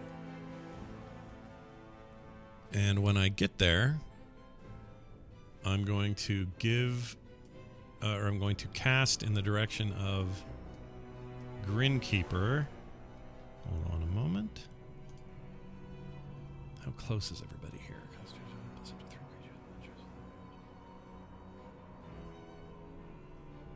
Actually, okay, so let me just rectify this a bit. I'm going to be a little closer here because I want to be able to get everybody in this radius. Can you all move that far? 'Cause you're all making it awfully far. Yeah. When I had to burn 3 bases of movement just to make it where I did. Well, hold on. Isn't it... Am I not doing the math right? Hold on. Well, Grinkeeper's 5 feet. Right, Grinkeeper spent a double move action. If you're planning to go somewhere and then cast something, you would only make it past that first building or so. You would be here. Here, move me.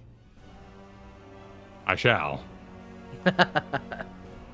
Oh, that's it. I was going to say either I was way off or someone else is way off because 105 is a lot of movement. I'm doing the math wrong then. All right, so I'm not going to cast it yet then. I do want to get up to where they are though, because what I have planned, I need them to be near me. So I'm going to dash. Okay. And double my movement, which puts me right below her? Yeah, right next to Grinkeeper. Right next to her. Okay.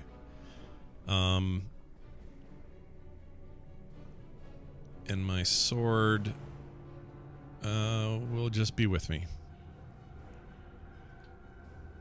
Yeah, that's my turn. All right. Although, well, hold on. How far away is Ko from me right here? Well, it doesn't matter because I did double my movement. Never mind. Go ahead. You're good. Yep. Grinkeeper, your turn. Grinkeeper will use her double move to go 60 feet.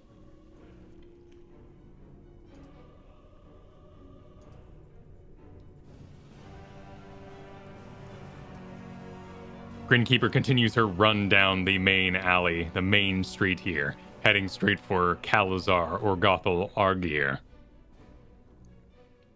Ko, your turn. Ko still just running, weaving through buildings and all of that. And with his full movement, I believe he can make it to there, going around the buildings. So your triple move again? Yep. So you're currently unstealthed then. I mean, out of sight, but unstealthed. Yeah, out of sight, but not stealthing. All right.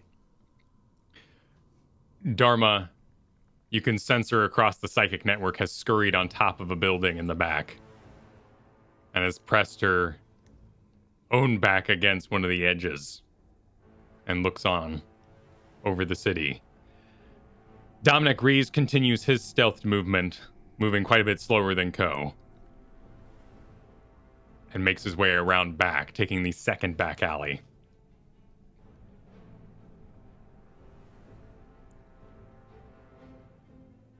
The Kalazar raises his hand, and in it forms a ball of radiant energy. He throws it at Grinkeeper. Oh, jeez. I should have done what I was going to do. 26 versus your AC, Grinkeeper. Oh, yeah, that hits. You take 24 points of radiant damage. It burns, it's corrupted, but still of light and of godly nature. A rival god. Attacks against you have advantage until the end of your next turn, as you are surrounded in a shimmering, glittering glow, which does add to your overall presence.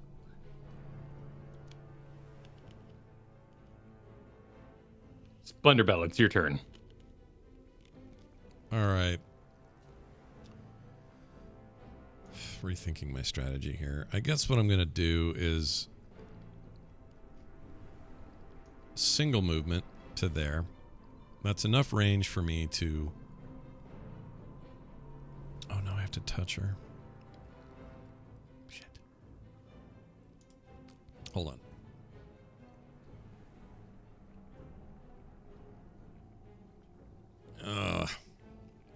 All right, for now, we're going to dash again. It'll put me about there. Maybe just with a little bit of cover right there. All right. Good call. Yeah. Good call. Just a little bit. Ko, your turn. Oh, my turn? Yep, everyone's performed double dashes. Yep. Oh, okay. Ko is gonna do 2 orders of movement this time. So he's not gonna make it quite as far up. He's gonna make it to about there, and then use his bonus action trait to stealth.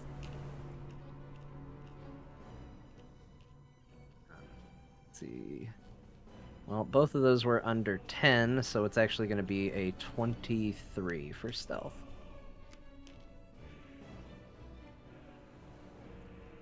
$23 for stealth. Got it. The Kalazar continues his advancement, this time only moving a single move, and again lets loose another holy radiant bolt towards Grinkeeper. 25 versus your AC. Yeah, that hits. Damn.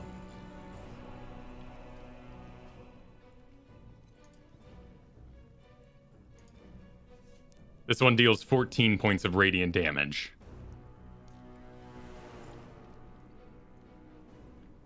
Splendor, it's your turn. Okay.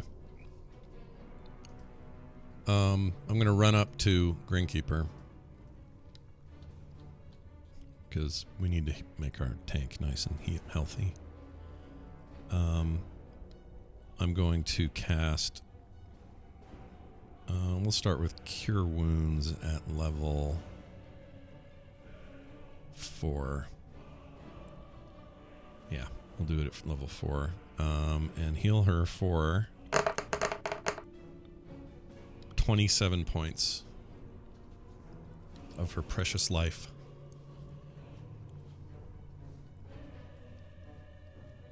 Awesome. Grinkeeper, the bolts have hit you twice. However, we did skip your turn last time, it seems. You may make that run now. Oh, cool. Then Grinkeeper will run forward and then dash to the left. Now that she's getting hit, she realizes she should probably not take so much damage before she even reaches the guy. But she'll start calling out to him to kind of keep his attention on her and away from everybody else. Like, Calazar, we took your girlfriend. It's actually Ko's wife. I don't know why you took her. I mean, I guess that girl in the dream looked like you. And she'll just ramble on and on like that. Cool. Where are you heading? Let me move myself here. Because I am correct that you missed your double move action, because that's how Splunderbolt was able to catch up to you. Otherwise, you would have been running out in front of him the whole time. Right. She got attacked, and then... Oh, yeah, now that you say that, that's the only way I could have gotten up there. Yeah. Oops. All right. So if you want to take another action, Grinkeeper, go for it. As that would be you running and delaying so Splinterbolt can catch you. And now moving again. I did a double run. Perfect. Ko. Yeah. You're up. All right, Ko is going to creep alongside this building. He believes he's still stealthed, and then he is going to manifest 2 daggers and throw them at the Calazar. I believe they would be with advantage for being stealthed, correct? Correct. Okay.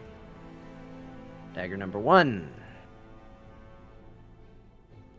Gotta do a little better than that, Ko. 14 to hit. Miss. And dagger number 2.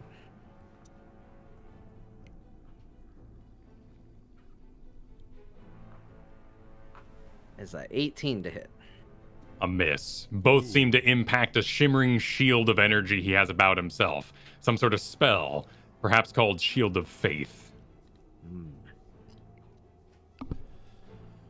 And then Ko would duck back behind the wall to kind of break line of sight easily. In fact, why not? Let's go all out. He would even move 5 feet this way. And that'll be his turn. So you completely break line of sight then. You're not seeing the Calazar at the moment. Yep. I have a You weird feel like you may... Oh, go ahead. By doing so, you feel a great rush of energy go down the alleyway that you just abandoned. A great amount of dread or malice seems to pass by. So, quick tabletop question. Yes. Guy's clearly like a mega cleric of some sort. He's casting. Who knows what? I've never seen, recognizing these spells and stuff, I've never seen or heard of anybody playing a cleric where they were playing one this evil. Is it possible in D&D to have like a dark god and you're doing all the dark shit as a cleric? Oh yeah, there's evil clerics for sure. Okay. Absolutely. There's even a class of cleric that's just in the DM's guide because it's considered evil. So oh really? For monsters. That might be it. What we're dealing with here. Okay. All right. Just curious.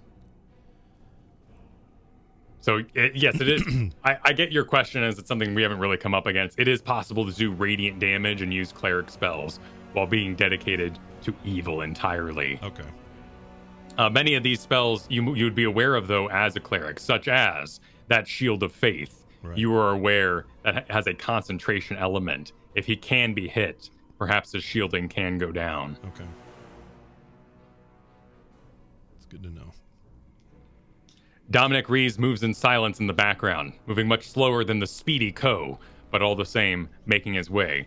Dharma scrambles atop buildings. She measures out her fireball. She says over the psychic network that if you can get him within 150 feet of her, she'll fire.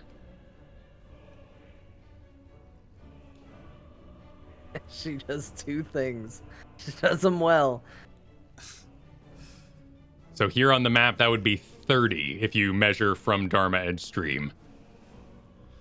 30 feet we'd need to cover for her to be in range. Right, 150 feet, but on our little pips here, the measurements are a little different. Oh, okay.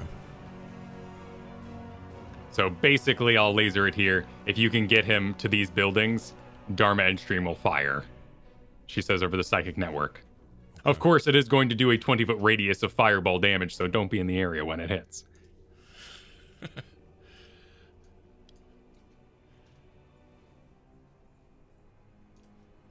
The Kalazar advances. Wait. Don't I go right before the Kalazar?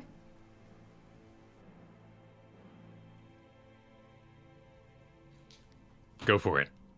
Do I? Is that right? You're on initiative 11. We missed your turn. That's why we did the double movement there. Yeah, but am I go ahead- after or before the Kalazar? Let's go ahead. We'll put you after here and go ahead and clean up that mistake that was made on round 2. Okay, cool. So let's go ahead and get you there. Go for it. Okay, she's gonna... Are the doors open in the buildings? Yes. All these doors are usable. Okay, perfect. She's gonna run straight to the next building and then get to the corner, but she won't have line of sight with the Kalazar. Okay. Place yourself where you're going.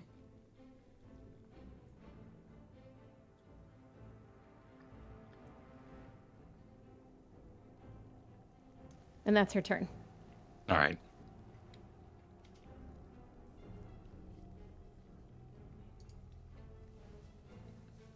You two feel a great rush of malice go by as you place your back to the wall and break line of sight. The Kalazar turns, however, sensing a familiar prey, someone he might have a personal vendetta with, and starts making his way around the corner. You see him raise up a hand. He casts a spell upon himself. But being out of sight of Splendor Belt, no one's quite sure what it is at the moment. Splendor Belt, it's your turn. Okay. Me and my sword would make another movement forward. Single movement. Oh, geez, the thing just refreshed on me. Why? Hold on. All right. Let me do that again. Going to move to there with a little bit of cover. These are buildings, right? Or some kind of structures? Correct. You're basically behind market stalls right now. Okay. I would move there. Is she in range? Hold on. She needs to be 30. She's more than 30 feet from me, isn't she? Yeah. Never mind. I was going to try something from here, but it won't reach. That should be 50 feet out. All right. Awesome. Yeah. I'm saving that. All right. For now, that's it. That's my turn. Ko. Okay.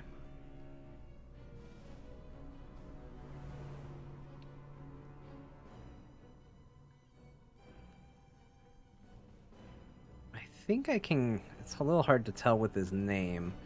My 35 feet of movement, can I get up to him from here? Yeah, we can call him the old KOA.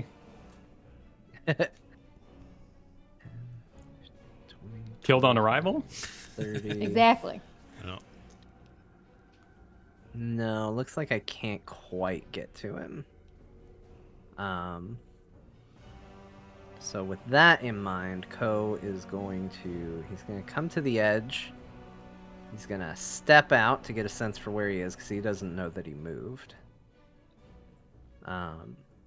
Make a dexterity saving throw. There it is. I was like, yep, this is going to be bad. Would this be a magical spell or effect? It sure is. Okay, that's a 18. You succeed. Okay. And as a dexterity saving throw, you take no damage. Ghost steps out. Whoa! Steps back and steps back out. This entire alleyway is blocked as great ethereal bat wings spread out and make a wall of radiant energy. Bolts fly from it at you, and you dodge them nimbly. But that entire area is occupied by these great bat wings now. Okay, so let's see. That was 10 feet of movement to get there. So we'll go 15, 20, 25, 30, 35, 40, 45, 50, 55, 60, 65, 70 feet to get into this building, and Ko's gonna stealth again.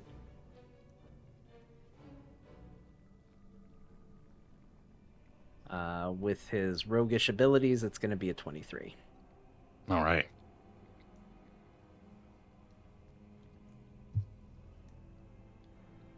Dominic continues to stealth, reaching his position, the assassin rogue getting ready, heading into his own building.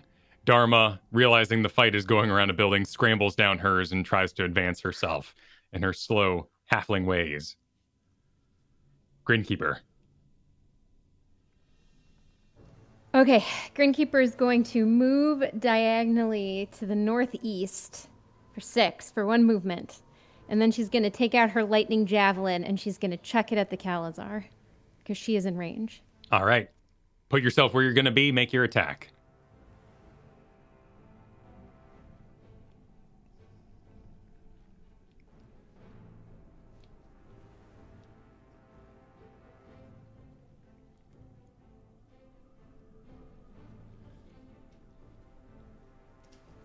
It's an 11.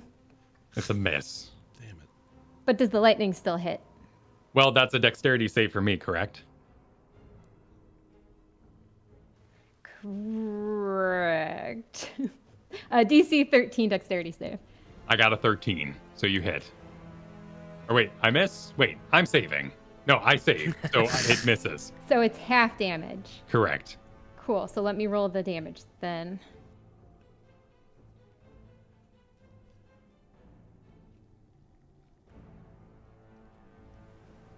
So it's 10 total, so he takes 5 damage, but he got hit.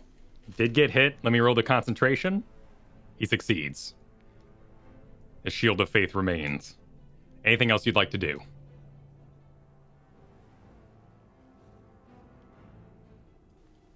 That'll be it for now.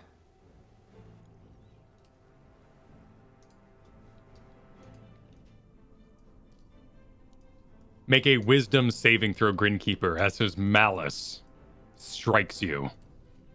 A dreadful glare. 22. You succeed.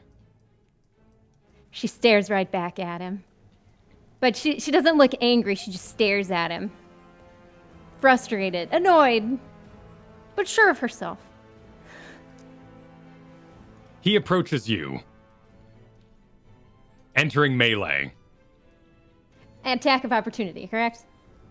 No, that's only when I leave areas of... You know, he's coming. Okay, I will follow the rules. If you want to There's picture it, discussion. if you want to picture it instead, you ran around the corner and you threw your lightning javelin at him. He dodges it with a spin and uses that energy to head towards you. As he Okay, does, so whirling we're ice behind him, skating. his Kopesh comes flying at you with a 27. That'll hit. Oh boy. It deals 13 points of radiant damage, force damage. Hey, Kyle. Yes? What kind of damage was the locust? Gross It damage. was... Oh, not gross? Okay. It was gross damage for sure. Pretty gross. Piercing, Okay, just checking. biting and such. Grinkeeper, make another saving throw. As now in your What face, kind? a wisdom saving throw.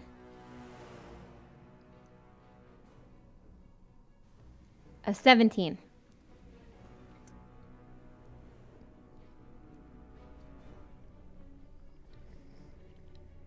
He attempts to lock eyes with you, but you manage to hold strong. The magical effect not taking place, though you can feel him continually pressing against your mind.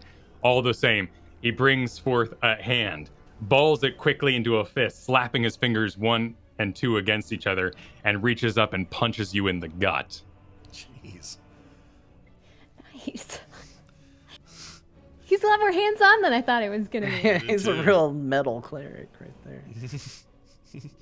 You take 7 points of bludgeoning damage. and 19 points of necrotic. Oh. Oh boy. Make a Constitution saving throw. Oh no, it keeps going. He just keeps asking for stuff. Oh no. It's all right. I'm a pally. 22. 22. You shake it off. You feel the sands of ages try to enter your blood. A disease, a magical disease, but you're immune as a paladin to diseases. The mummy rod is resisted. Grinkeeper will giggle because is this what he tried to do to her in the dream? That was a whole different thing. Oh, okay. Well, all the same, this is the second time he's tried to infect her with something. That is true. That was a different spell. Splendor Belt.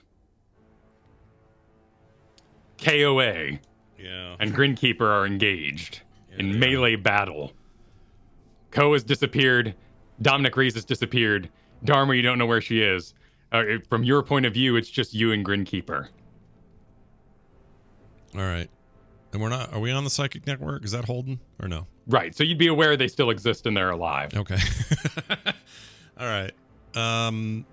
With that knowledge, I will move to.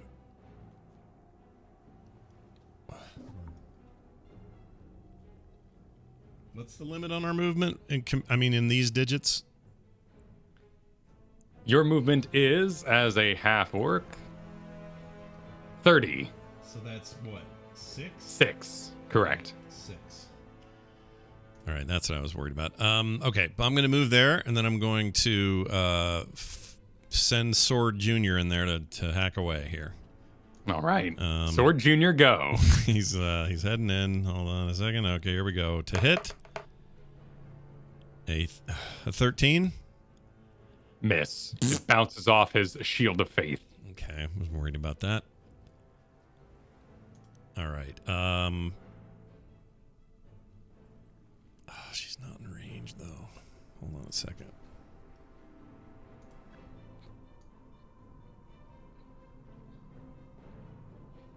It's more than that.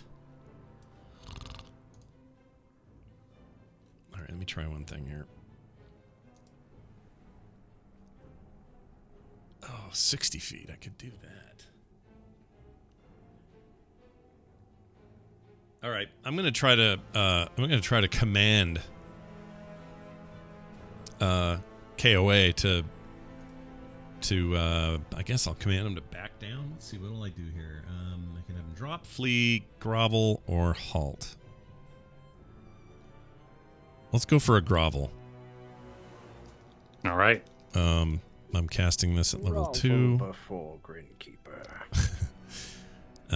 You need to do a Wisdom 15 saving throw. Or better. Natural 1. 2 or 3 is fine, too. What happens when I grovel? You fall prone and your turn ends, so you basically effectively get a skipped turn. You feel he has great power. Even magical resistance that allows him to roll advantage on such saving throws. But still, piercing through the cavern from above, the holy light of Pelor breaks his will. Nice. And he falls to his knees. Wow. Dude, you did it. What did you roll? Just curious. I got a 13. Oh. And an 11 on the other one. Nice. Oh, wow. All right, lucked out. All right, the only other thing I would do this turn is indicate via the network to Grinkeeper that now's your chance to tear him a new hole. And then that would be my turn.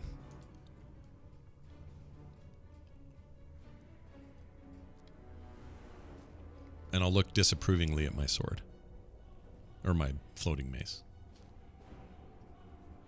So is he he spends his move going prone, right? Correct. Right, on his Okay. turn, he will be... So Going you're making him grovel. The target falls prone.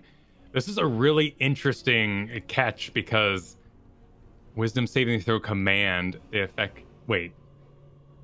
Target falls prone and then ends its turn. So that'll be your... Oh, So it's not a charm effect. However, this spell has no effect if the target is undead. Uh-oh. Oh. Shit. Shit. There in the text. KOA is undead. Well, shit. So what we're gonna do then is, Yeah. because you did succeed with the Holy Light of Palor piercing through, That's some fine print BS right there. Everyone except undead. Except undead. Except this guy. prone creatures' only option is to crawl unless they stand up, thereby ending. The creature has disadvantage on attack rolls. The attack roll against this creature have advantage. Okay, so what we're going to do is we're going to give Grinkeeper advantage on her next attacks. Okay. So for your turn, Grinkeeper, you have advantage on your attacks, as this Holy Light did pierce through. But Okay. technically he is immune, and we're gonna roll with that. That's a good trade-off. I like that. Okay. End of my turn. How come he can do all this stuff he can do if all this shit he can do can't affect undead either, but he's undead himself? I know that we could go down a rabbit hole, but it seems like he shouldn't have access to some of that magic. You know what I mean? Because a lot of it's undead averse. That's true. He doesn't have turn undead, thereby scaring himself. So there are some plans already made in that way. Okay. And he doesn't call forth gods that he would there be afraid of himself. Sure. Okay. So, Fair enough. I love He that, invokes the right names, mostly his own. though. Okay. Got it. Ko, it's your turn inside the building. All right, Koa's gonna slip out the front of the building and throw 2 psychic daggers at his back. I'm assuming I succeeded on my stealth. He doesn't know I'm here, and this is with advantage, right? Correct. Unless you really explode out that door. I'd say natural 20. All right. Come on, one shot. I'm gonna go ahead and roll the damage in case we need the number. Go for it. It's gonna do that for me. So let's roll the other 20. It would be a 13 to hit, which is, I don't think, gonna do it. Nope. Okay, so for the first strike, add it all up here. It's a 14. Okay, so that's because the sneak attack gets rolled twice as well.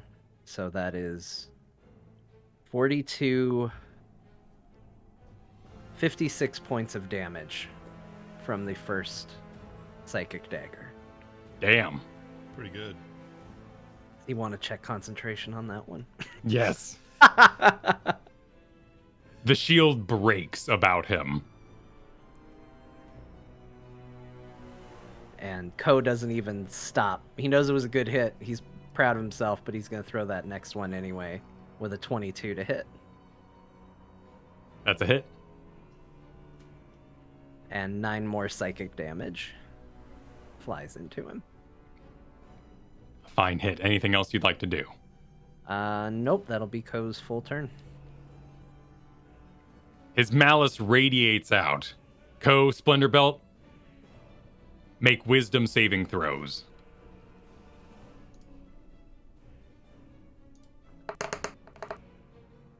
A 12. 15 for me. You are both affected by dreadful glare, though not the full effects, as you rolled well enough for that. You are frightened until the end of my next turn. That means disadvantage on any rolls? Exactly. So Okay. a frightened creature has disadvantage on ability checks and attack rolls while in the line of sight of the source of their fear. The creature can't willingly move closer to the source of their fear. But if I moved away and broke that line of sight, I could break the effect during the same turn, right? Exactly. So if you went and cowered around a corner, you couldn't then, attack him without looking, in a sense. Okay. Well, you could, but you'd have disadvantage anyway. That's true. But you could then cast spells normally, use abilities normally, as long as you're not looking at them. Okay. All right.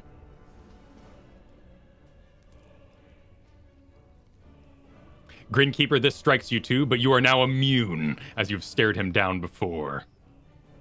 Am I able to use my DM inspiration on a wisdom save? Yeah, you can do, you can re-roll anything you want there. Let's do that. Let's see if it gets. It didn't. Let's leave that alone. Now, I just wanted to get rid of something. That's Okay. all. Just wanted to not have that to worry about anymore. Had Now- something on. Had Yep. Just Leave it cluttering, alone, cluttering you know? up Yep. your Really screen. worried when Yeah. I was gonna use that. Now I know it's not gonna be this time. Yep. So that's good. Yep. all the same an amazing hit at 65 points of damage that you dealt this last round. Yeah, that's very good. Dominic Rees continues to sneak. Splendor Belt, you see him down the alleyway by you, making his way around. Dharma Edgestream, exhausted, scrambles up another wall and tries to make it in range for a fireball. And the street is the one behind us? Or So here you've just been strucken with fear by the Yeah. Kalazar. You see Dominic Rees sneaking along the side here. And is this street her range street? Yeah, so when she gets up on top of the building, she will be in range to fireball, Okay. which will be ready next round across the psychic network. That's good to know. Grinkeeper. All right, since she has been gifted advantage for attacks, she knows what she needs to do. So she will cast Branding Smite on herself, and then she'll go in for her 2 attacks. All right.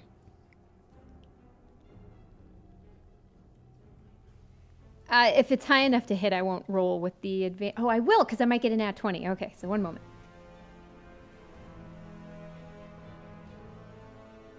Luckily, this one isn't it. So 26 for the one that hits. Is it? Not damage. Okay.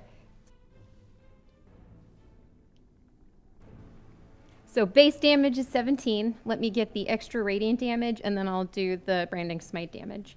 All right. And she's did you roll with advantage? You did. Right? Yes, she's rolling these Yes. with advantage. All right. All right, so 7 radiant damage.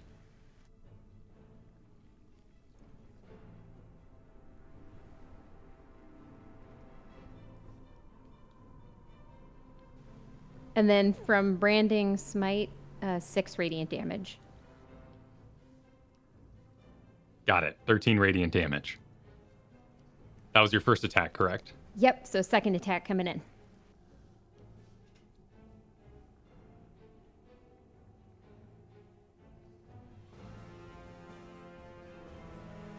27. Hit.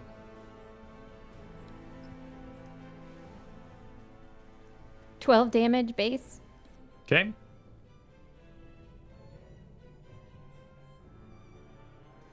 And then 7 radiant damage again. You wail on him, and you used your bonus action to cast the smite, correct? Correct. Perfect.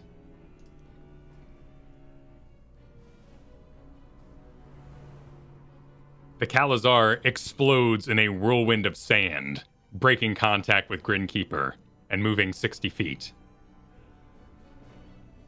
He appears right behind Splendor Belt. Beautiful. Grinkeeper, make a Constitution saving throw. 25. The sand batters you, but you are not blowned by it. Cool. Blound? Yeah, the past tense of blind? Is it? Sound. Is it No, really? that's not. That's not. Kyle's past tense. I was really I learning just don't something like saying today. blinded. Blinded. It's 'Cause too much song, work. That song could be blowned by the light. It doesn't work Yeah. as well. Yeah. Blound by the light. Splendor Belt, Yeah. make a wisdom saving throw. All right. I would love to retcon and say I touched myself before, but I can't do that. So here's my wisdom saving throw. Why is there it is. Here we go. Oh jeez. A 10.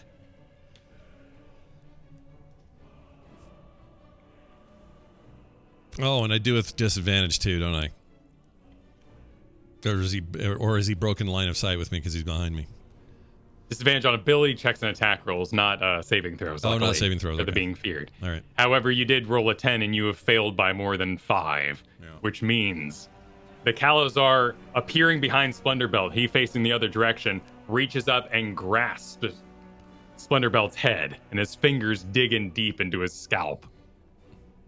Splendor-Belt, you take 16 points of bludgeoning damage and 21 points of necrotic damage. 16. So 27 total. Yeah. Or 37 total 37 damage. total, yeah. Oof. Okay. Finger damage. You are paralyzed. Ugh. The advancement of frightened. While paralyzed, you're incapacitated. Automatically fail strength and dexterity saving throws. Attack rolls against this creature have advantage. Okay. Any attack that hits you within 5 feet is a critical hit. Shit. This will end at the start of my next turn. Okay.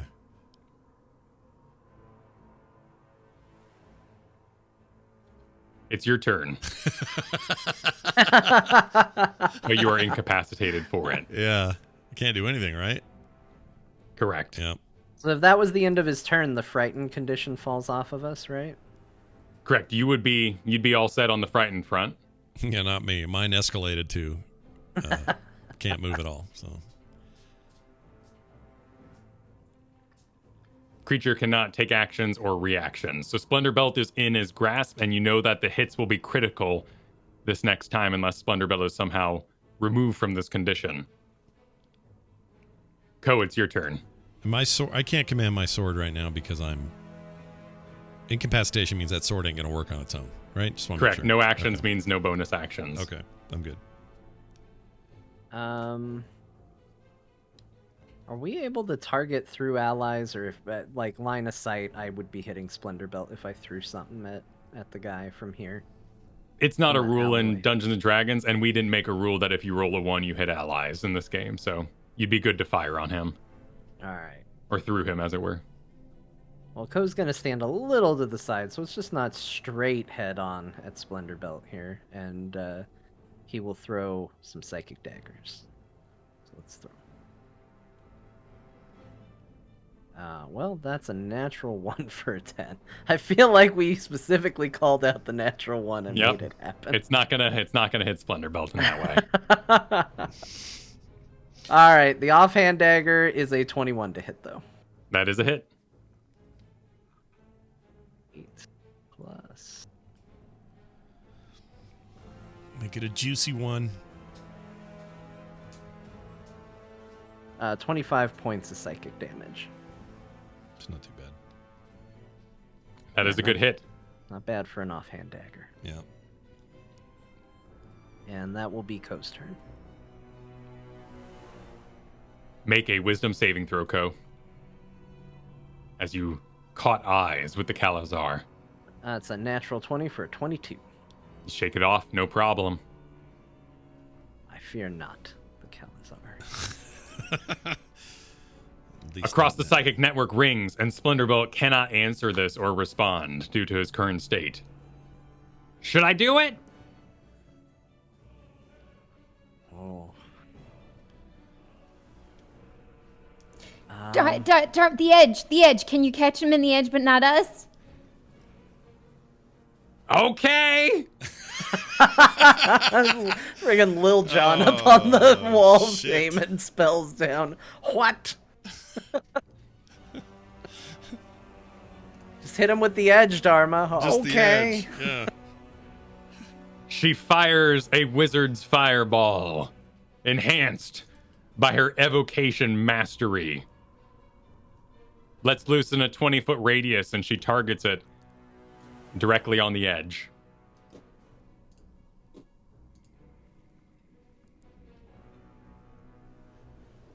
The Kalazar breaks his grasp on Splendor Belt while he attempts to dodge with a dexterity saving throw.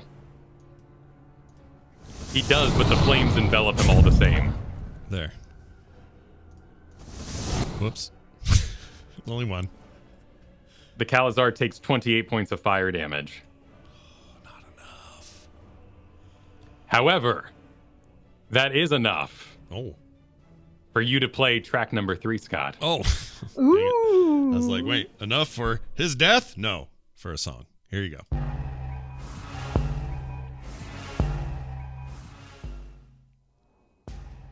The Kalazar's form begins to wither and crack, and sand moves throughout the cracks in his porcelain figure.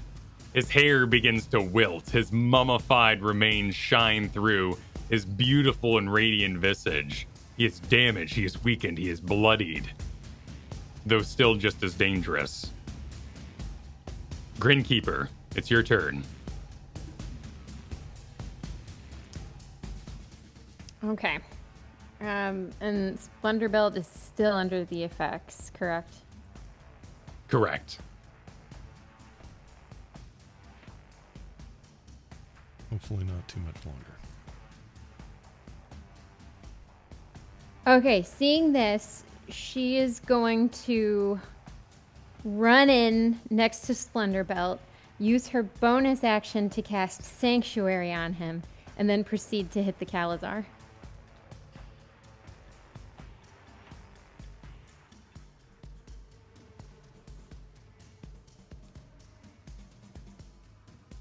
So Sanctuary is the one so that if the Kalazar goes to attack Splendor Belt, the Kalazar will have to roll a Wisdom saving throw.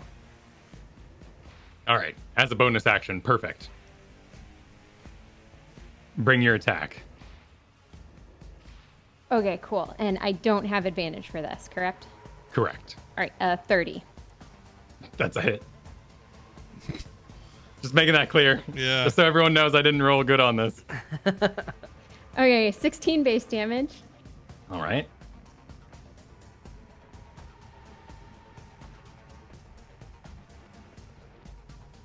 Four radiant damage. And then she's going to use Divine Smite and use one of her spell slots in order to do some extra radiant damage on this hit.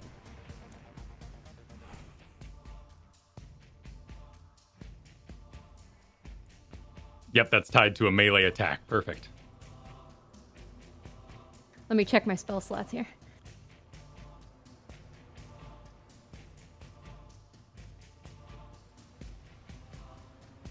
All right, we'll use up second level so that I can do 3d8 radiant damage.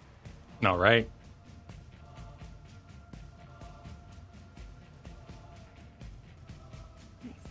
All right, at 15. Is a miss. No, it's radiant damage. You didn't roll an attack for the second attack? I haven't attacked with the second attack yet. I cast Divine Smite because it's on a melee hit. You can add it. Oh, you're doing this to your previous attack, which also Yeah. had radiant damage because of your trait. Got it. Yes, yeah. So you add 15 to that. Perfect.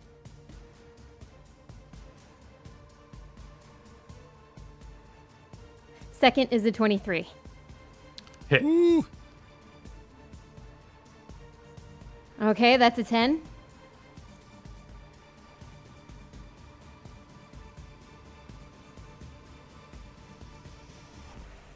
And then 2 radiant damage.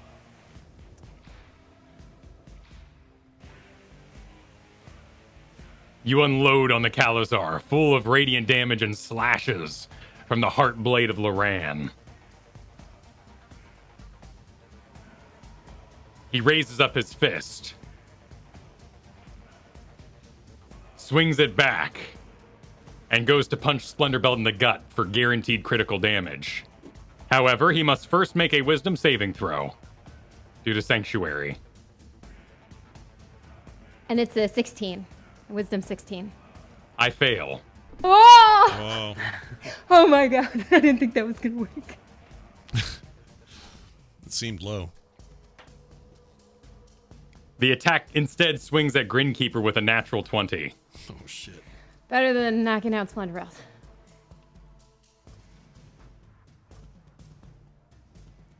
"22 points of bludgeoning damage and 36 points of necrotic. Oh, Grinkeeper's down. Oh, no. Oh no. Dang it, I'd hope that health boost would get you there. He slams Grinkeeper in the gut. The disease is completely removed, resisted, but still the necrotic energy of it courses across her body and she goes down. With that, the sanctuary falls. He turns to Splendor Belt and pulls back another fist. Technically, for technicality's sake, the first fist was thrown at the end of Grinkeeper's turn as a legendary action. This is his attack.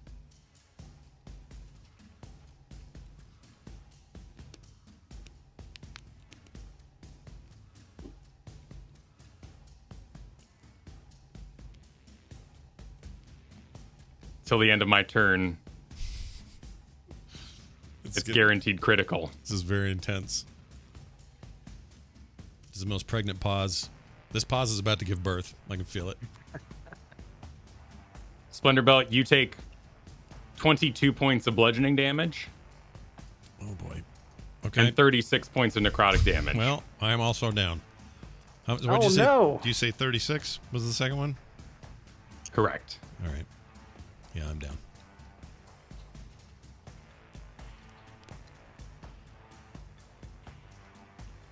Splendor Belt, make a death saving throw.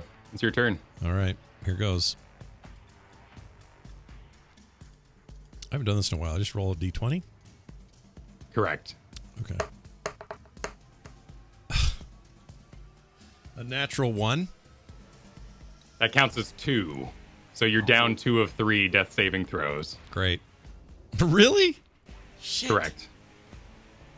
All right. So I have two fails of 3 my strikes and you're out. 3 strikes. Okay. All right. Oh, Lord. Who will take care of my potatoes? Go, Ko, Mom. Co will. it's Ko's turn. Oh. Okay, is Grinkeeper where she's showing on the map, or is she up next to him? No, she would have been right next to. All right, Ko is KOA. going to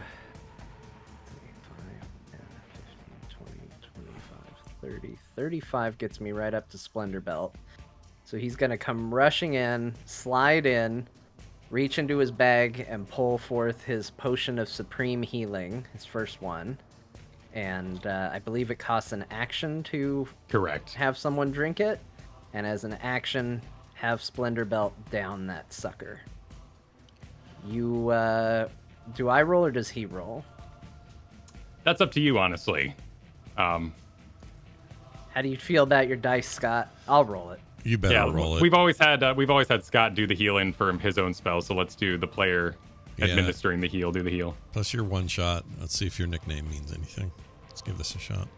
You get 43 hit points back. All right. The question is... Oh, okay, 43. There we go. Okay, then we apply. All right, I'm back up, although am I still incapacitated? Or did that end? Yeah, well, you would be.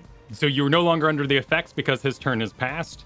You would be on your back, on the ground, winded, as it were. Okay. But you are healed those points and alive and functional. Okay. And let's see. I still have a bonus action. I don't know if there's anything I can do with a bonus action. Yeah, why not? Let's do this. I don't even know if this is gonna work with the kind of monster he is, but it's worth trying. Ko doesn't know.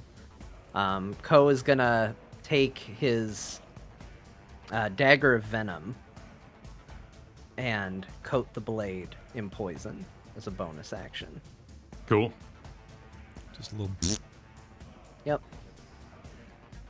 Sliding in baseball style, chugging Splendor Belt to drink. Grinkeeper's still down. And that will be Ko's turn. That was a hell Dharma of a... Ed Stream screams, I'm gonna do it again! And let's loose another fireball. Oh, no. He's got a skill. Come on, Dharma. I think she's got 3. She said she had 3 or something. Correct. This is a 4th level spell. She has only 2 of the teleports, but she's not using those here. The Kalazar does succeed, but takes 24 points of fire damage.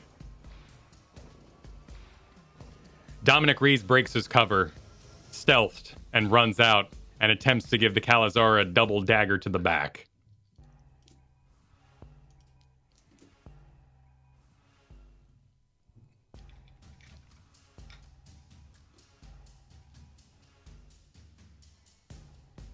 With 2 attacks and 2 daggers, he misses 1, and he deals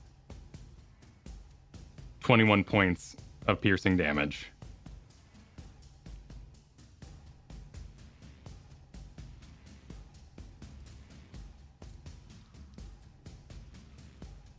With that, the Kalazar lets loose a blasphemous word.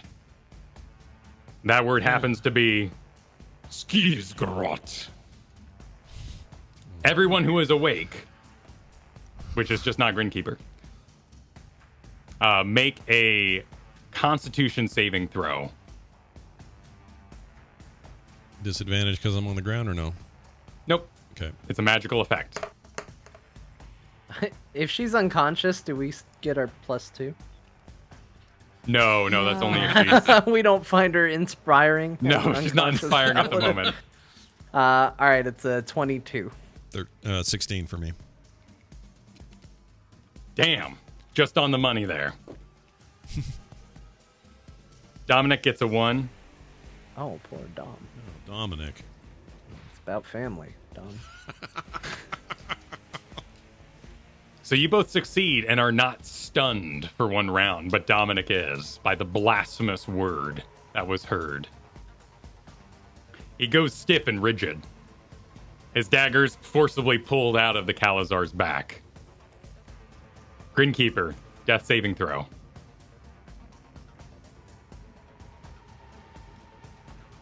Three. 1 fail.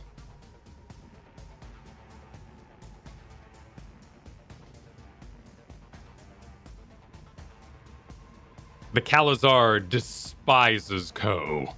Looks on with absolute malice at him administering something as weak in a noble battle such as this. A battle of wills, and bringing a potion to it. He casts harm on Ko. Make a Constitution saving throw.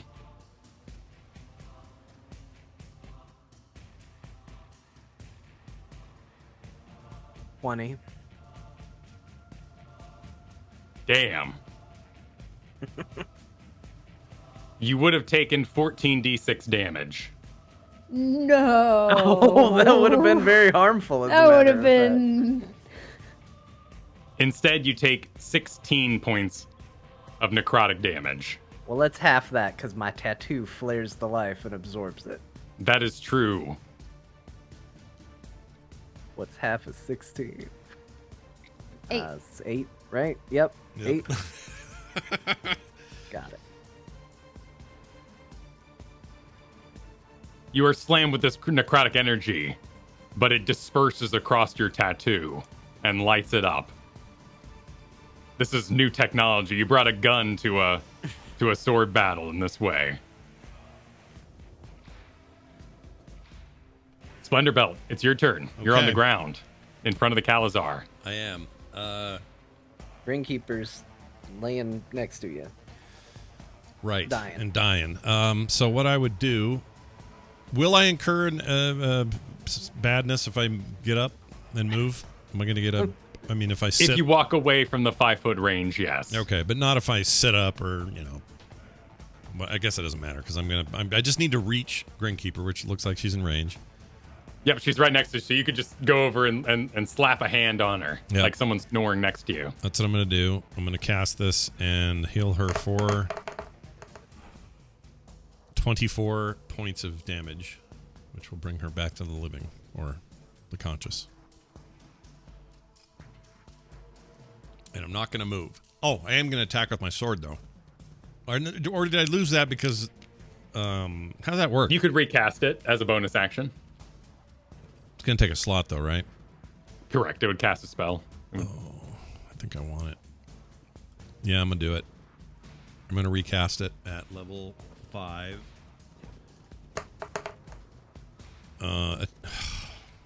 15 to hit. Miss. Bullshit! And then I will look at it sternly again, and then that's my turn.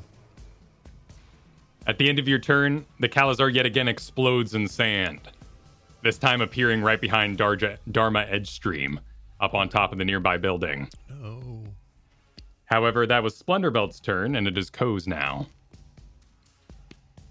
Oh man, he really shifted the game with his teleporty bit of business. What a jerk.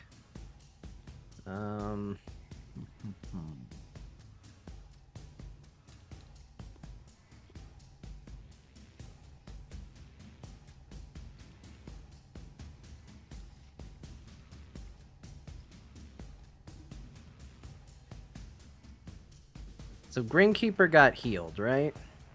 Yes. Healed enough 21, I think it was? Yeah. Healed enough to, she's conscious now. She'll be up this next turn. Yeah.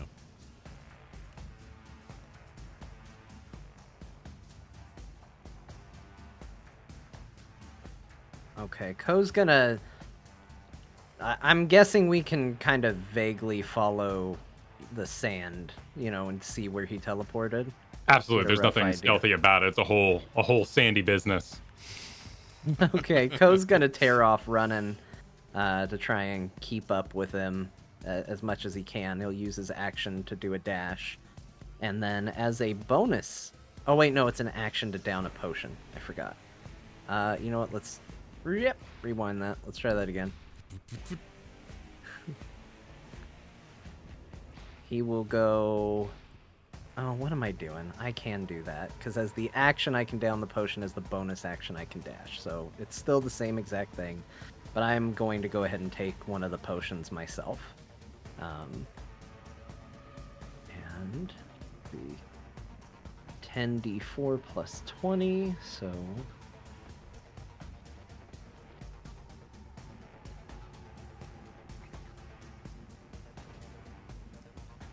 That's 46 hit points back to me. Actually been overkill, but... That's where we're at. That'll be Ko's turn.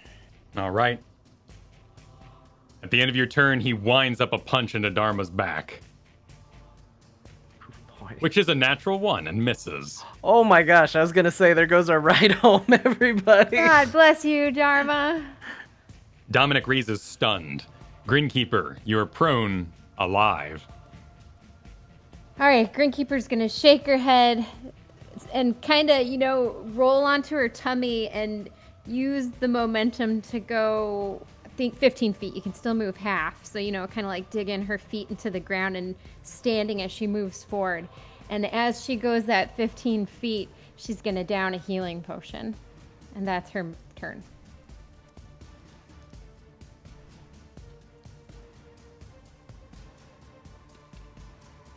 Perfect. Kalizar's turn. He unleashes a full multi-attack on Dharma. Still might be our ride home gone. He gets to I do a lot of can get stuff. her if she goes down. She succumbs to the fear in the extreme. She's paralyzed. The attacks become critical hits.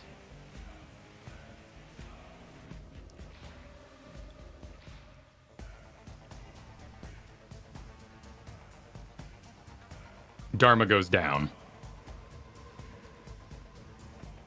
to 59 points of damage. Splunderbelt, it's your turn. What's the status of Dominic? Dominic is now free and unstunned. Okay. All right. Grinkeeper's doing okay. I'm gonna move.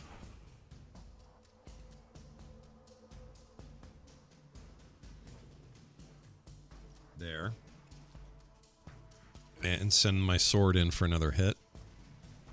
I'm sorry, I'm gonna double my, cause I can do double my movement and still that sword action, right? Correct. Okay, well because that's a bonus action. I'm gonna sprint then. End up right here. And then the sword of life. Hold on. Or my floating mace. Here we go. We're gonna send that out for a hit of, please be better this time. Here we go. 26. That's a hit. All right. Damage on that one. 7. 7 force damage received. All right.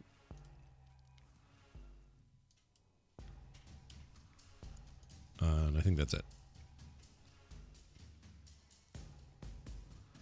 At the end of your turn, the Kalazar uses channel negative energy. And my mother-in-law appears. Oh, no. Never mind. Dharma, Edstream, Ko, and Splendor Belt are all inside the field of negative energy. Creatures within 60 feet of the Kalazar, included the ones behind barriers and around corners, cannot regain hit points until the end of my turn. Oh, That's a dirty trick.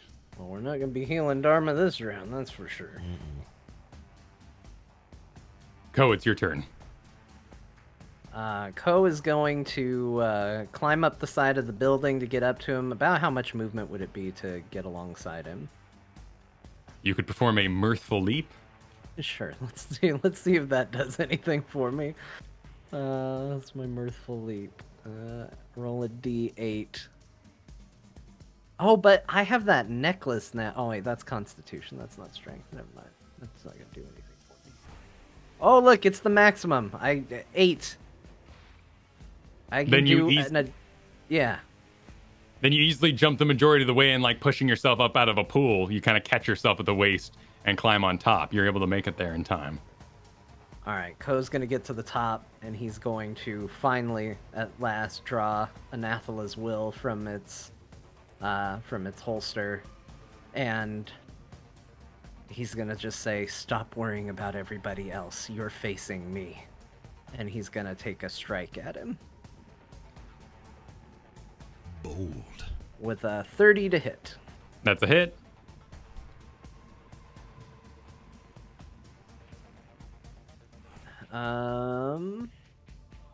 So it's 12 initial piercing damage. I do have a question.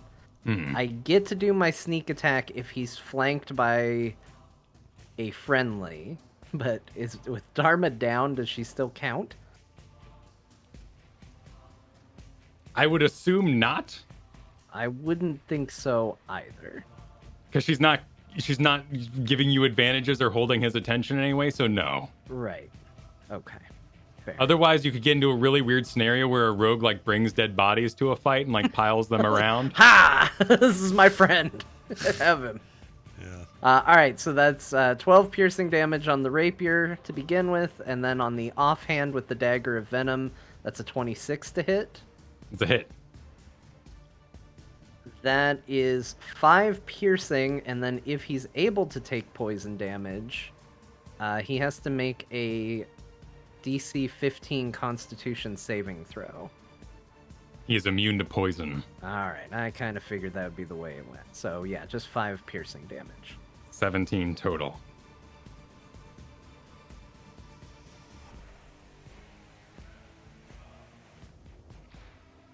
I see why you use this track. It's super intense. I love it. Ko jumps up the building, a mirthful leaping, and buries Anathala's will into the Kalazar. It pierces through him. He lets out a howl, and the world around begins to dissolve.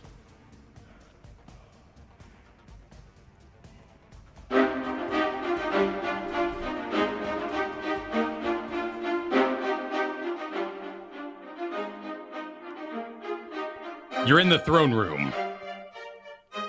Ko has summoned forth his spectral dagger, stands over the Kalazar, and is burying it deep into his chest. But the blade's not strong enough on its own. Splendor Belt's hand on top, Grinkeeper on top of that. The three of you, breaking the illusion, push down and pierce the psychic dagger into the Kalazar. His heart beats and bursts. His form dissolves. He breaks, he crumbles. The world outside begins to turn to sand. The pyramid slides on itself. Darman Stream downstairs yells, "I'm getting to the ritual!" through the psychic network. Dominic gets himself back up. You run down the stairs. You huddle under Chad Brad and Great Horns, who use their weapons above you to catch debris as the entire pyramid crumbles around you and falls. And just as it does, as mighty bricks collapse and destroy the statue of the Kalazar, nothing left but a burnt black stain on his bed above, you teleport out and find yourself in the basement of the guild. Ah! Oh my gosh, sorry, my my wife. Is this my wife? Yeah. Okay. My wife showed up in a what is it? Plague doctor mask and scared the shit out of me. Sorry. Kyle's doing his big crescendo here and Kim scared me. Oh, that scared the hell out of me. Sorry. The room is packed. The downstairs that you've been in twice before, many times for examinations, as well as quest completions, is filled with elves, half-elves, high elves, wood elves, all receiving treatment. As you look about, Chad, Brad, Great Horns, all the Minotaurs turn towards Splendor Belt and give him a silent nod as they crumble themselves back into bones. Aw. The elves roused. You tend your wounds. Nopa Ropa holds the princess close, and she awakens to healing magic. She says, "Nopa Ropa, is it you?" He says, "Yes, my princess, my love." And she says, "But it is forbidden." And he says, "So is this." And they kiss. Wow. Go, Oh, Nopa Ropa. go for it, buddy. Yeah. Heals are administered across the elves. People stagger forth from the downstairs with the help of the many guild members, the Wood Leagues who come down to attend. The Delvers have succeeded in defeating the Kalazar. The monsters below grow quiet over time. The bit of... one could call it evil. But the bit of miasma, the area around the Noble Hollow regrows once again. And Splendor Belt, you take advantage of it. Your lands are rich and lush. You owned a great portion of the Noble Hollow, a rotten land that was useless before. And now it's quite fertile and clean. There's also Scroungy, who seemed to be possessed by mischief before and now has become a rather tame beast of burden over the months. But now I'd like you guys to take over a bit. Celebrations are had, the Kalazar defeated. The dungeons underneath still active, but with less monsters and less malice. Let's go to Ko. Ko, in 1 year's time, what does Ko get up to with his riches and his victory? For that year, Ko makes himself more readily available to the guild in less of a delving capacity and more of a teaching capacity. He instructs wood leaguers and bronze leaguers and keeps an eye out for anybody that might develop a particular psychic talent as a method to hone their skills. He returns home, obviously right after the battle, to his wife and daughter to let them know that they are safe, that it's done, and he has mounted above his mantle in a place of honor his sword, Anathala's Will, used really technically only just one time to finish off the Kalazar, and keeps it as a memento of evil vanquished and the promise to protect his home and his family. Splendor Belt, What do you get up to with a year's time?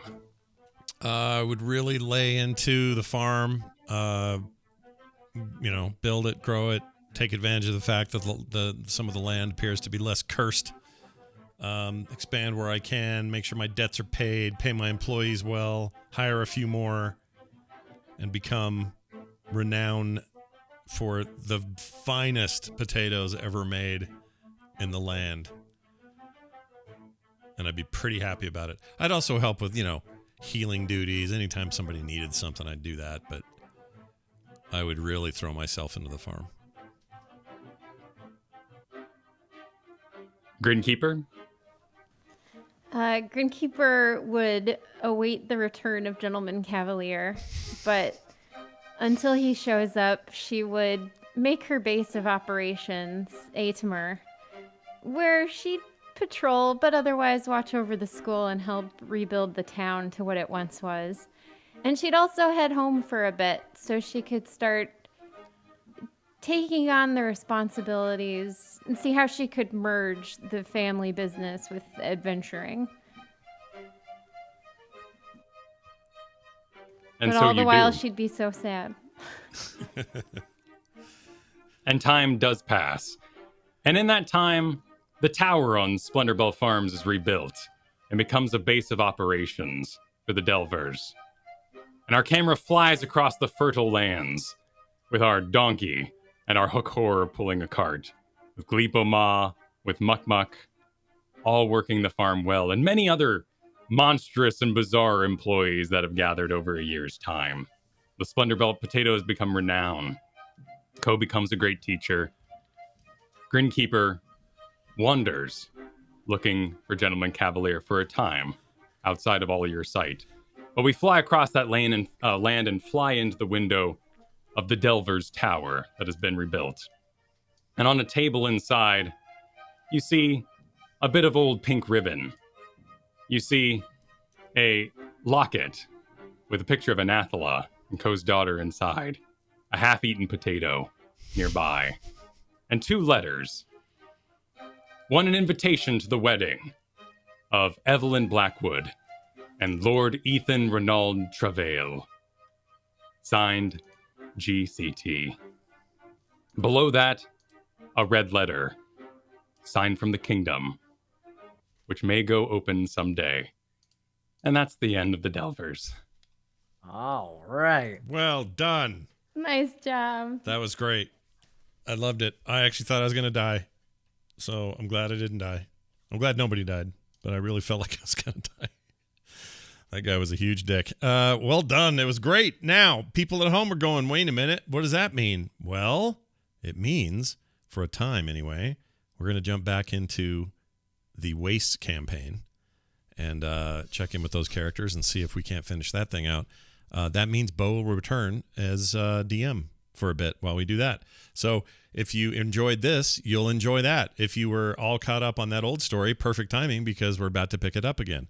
And if you're not caught up on this one, 3 very easily constructed seasons exist. You can go catch up on those at the website therewillbedungeons.com. Kyle, anything else I'm leaving out? Or is that We'll be off next week as we prepare for the Wastes. That's right. That's a good point. We will not be here next week, but don't worry. Those at home who support us via our support system over at therewillbedungeons.com, you'll still get a bonus show next week. We're going to record it separately somehow and sneak it in there. So you'll be getting that no matter what. But we'll be off next week as we prepare for the Waste campaign, which will come up right after that. We're all very excited about it. Huge well done to Kyle, our DM, for this season. I thought it was awesome. Well done, Kyle. Took a 3 Dingleberry characters and made a really great world for us to play in, and I loved it.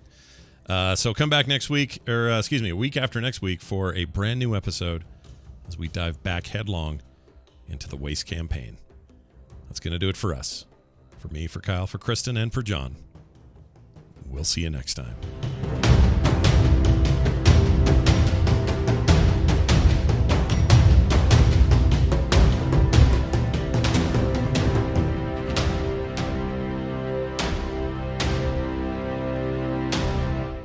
This show is part of the Frog Pants Network. Frog Pants Network. Get more shows like this at frogpants.com. Well, nothing but praise in the chat room. And I did it in the time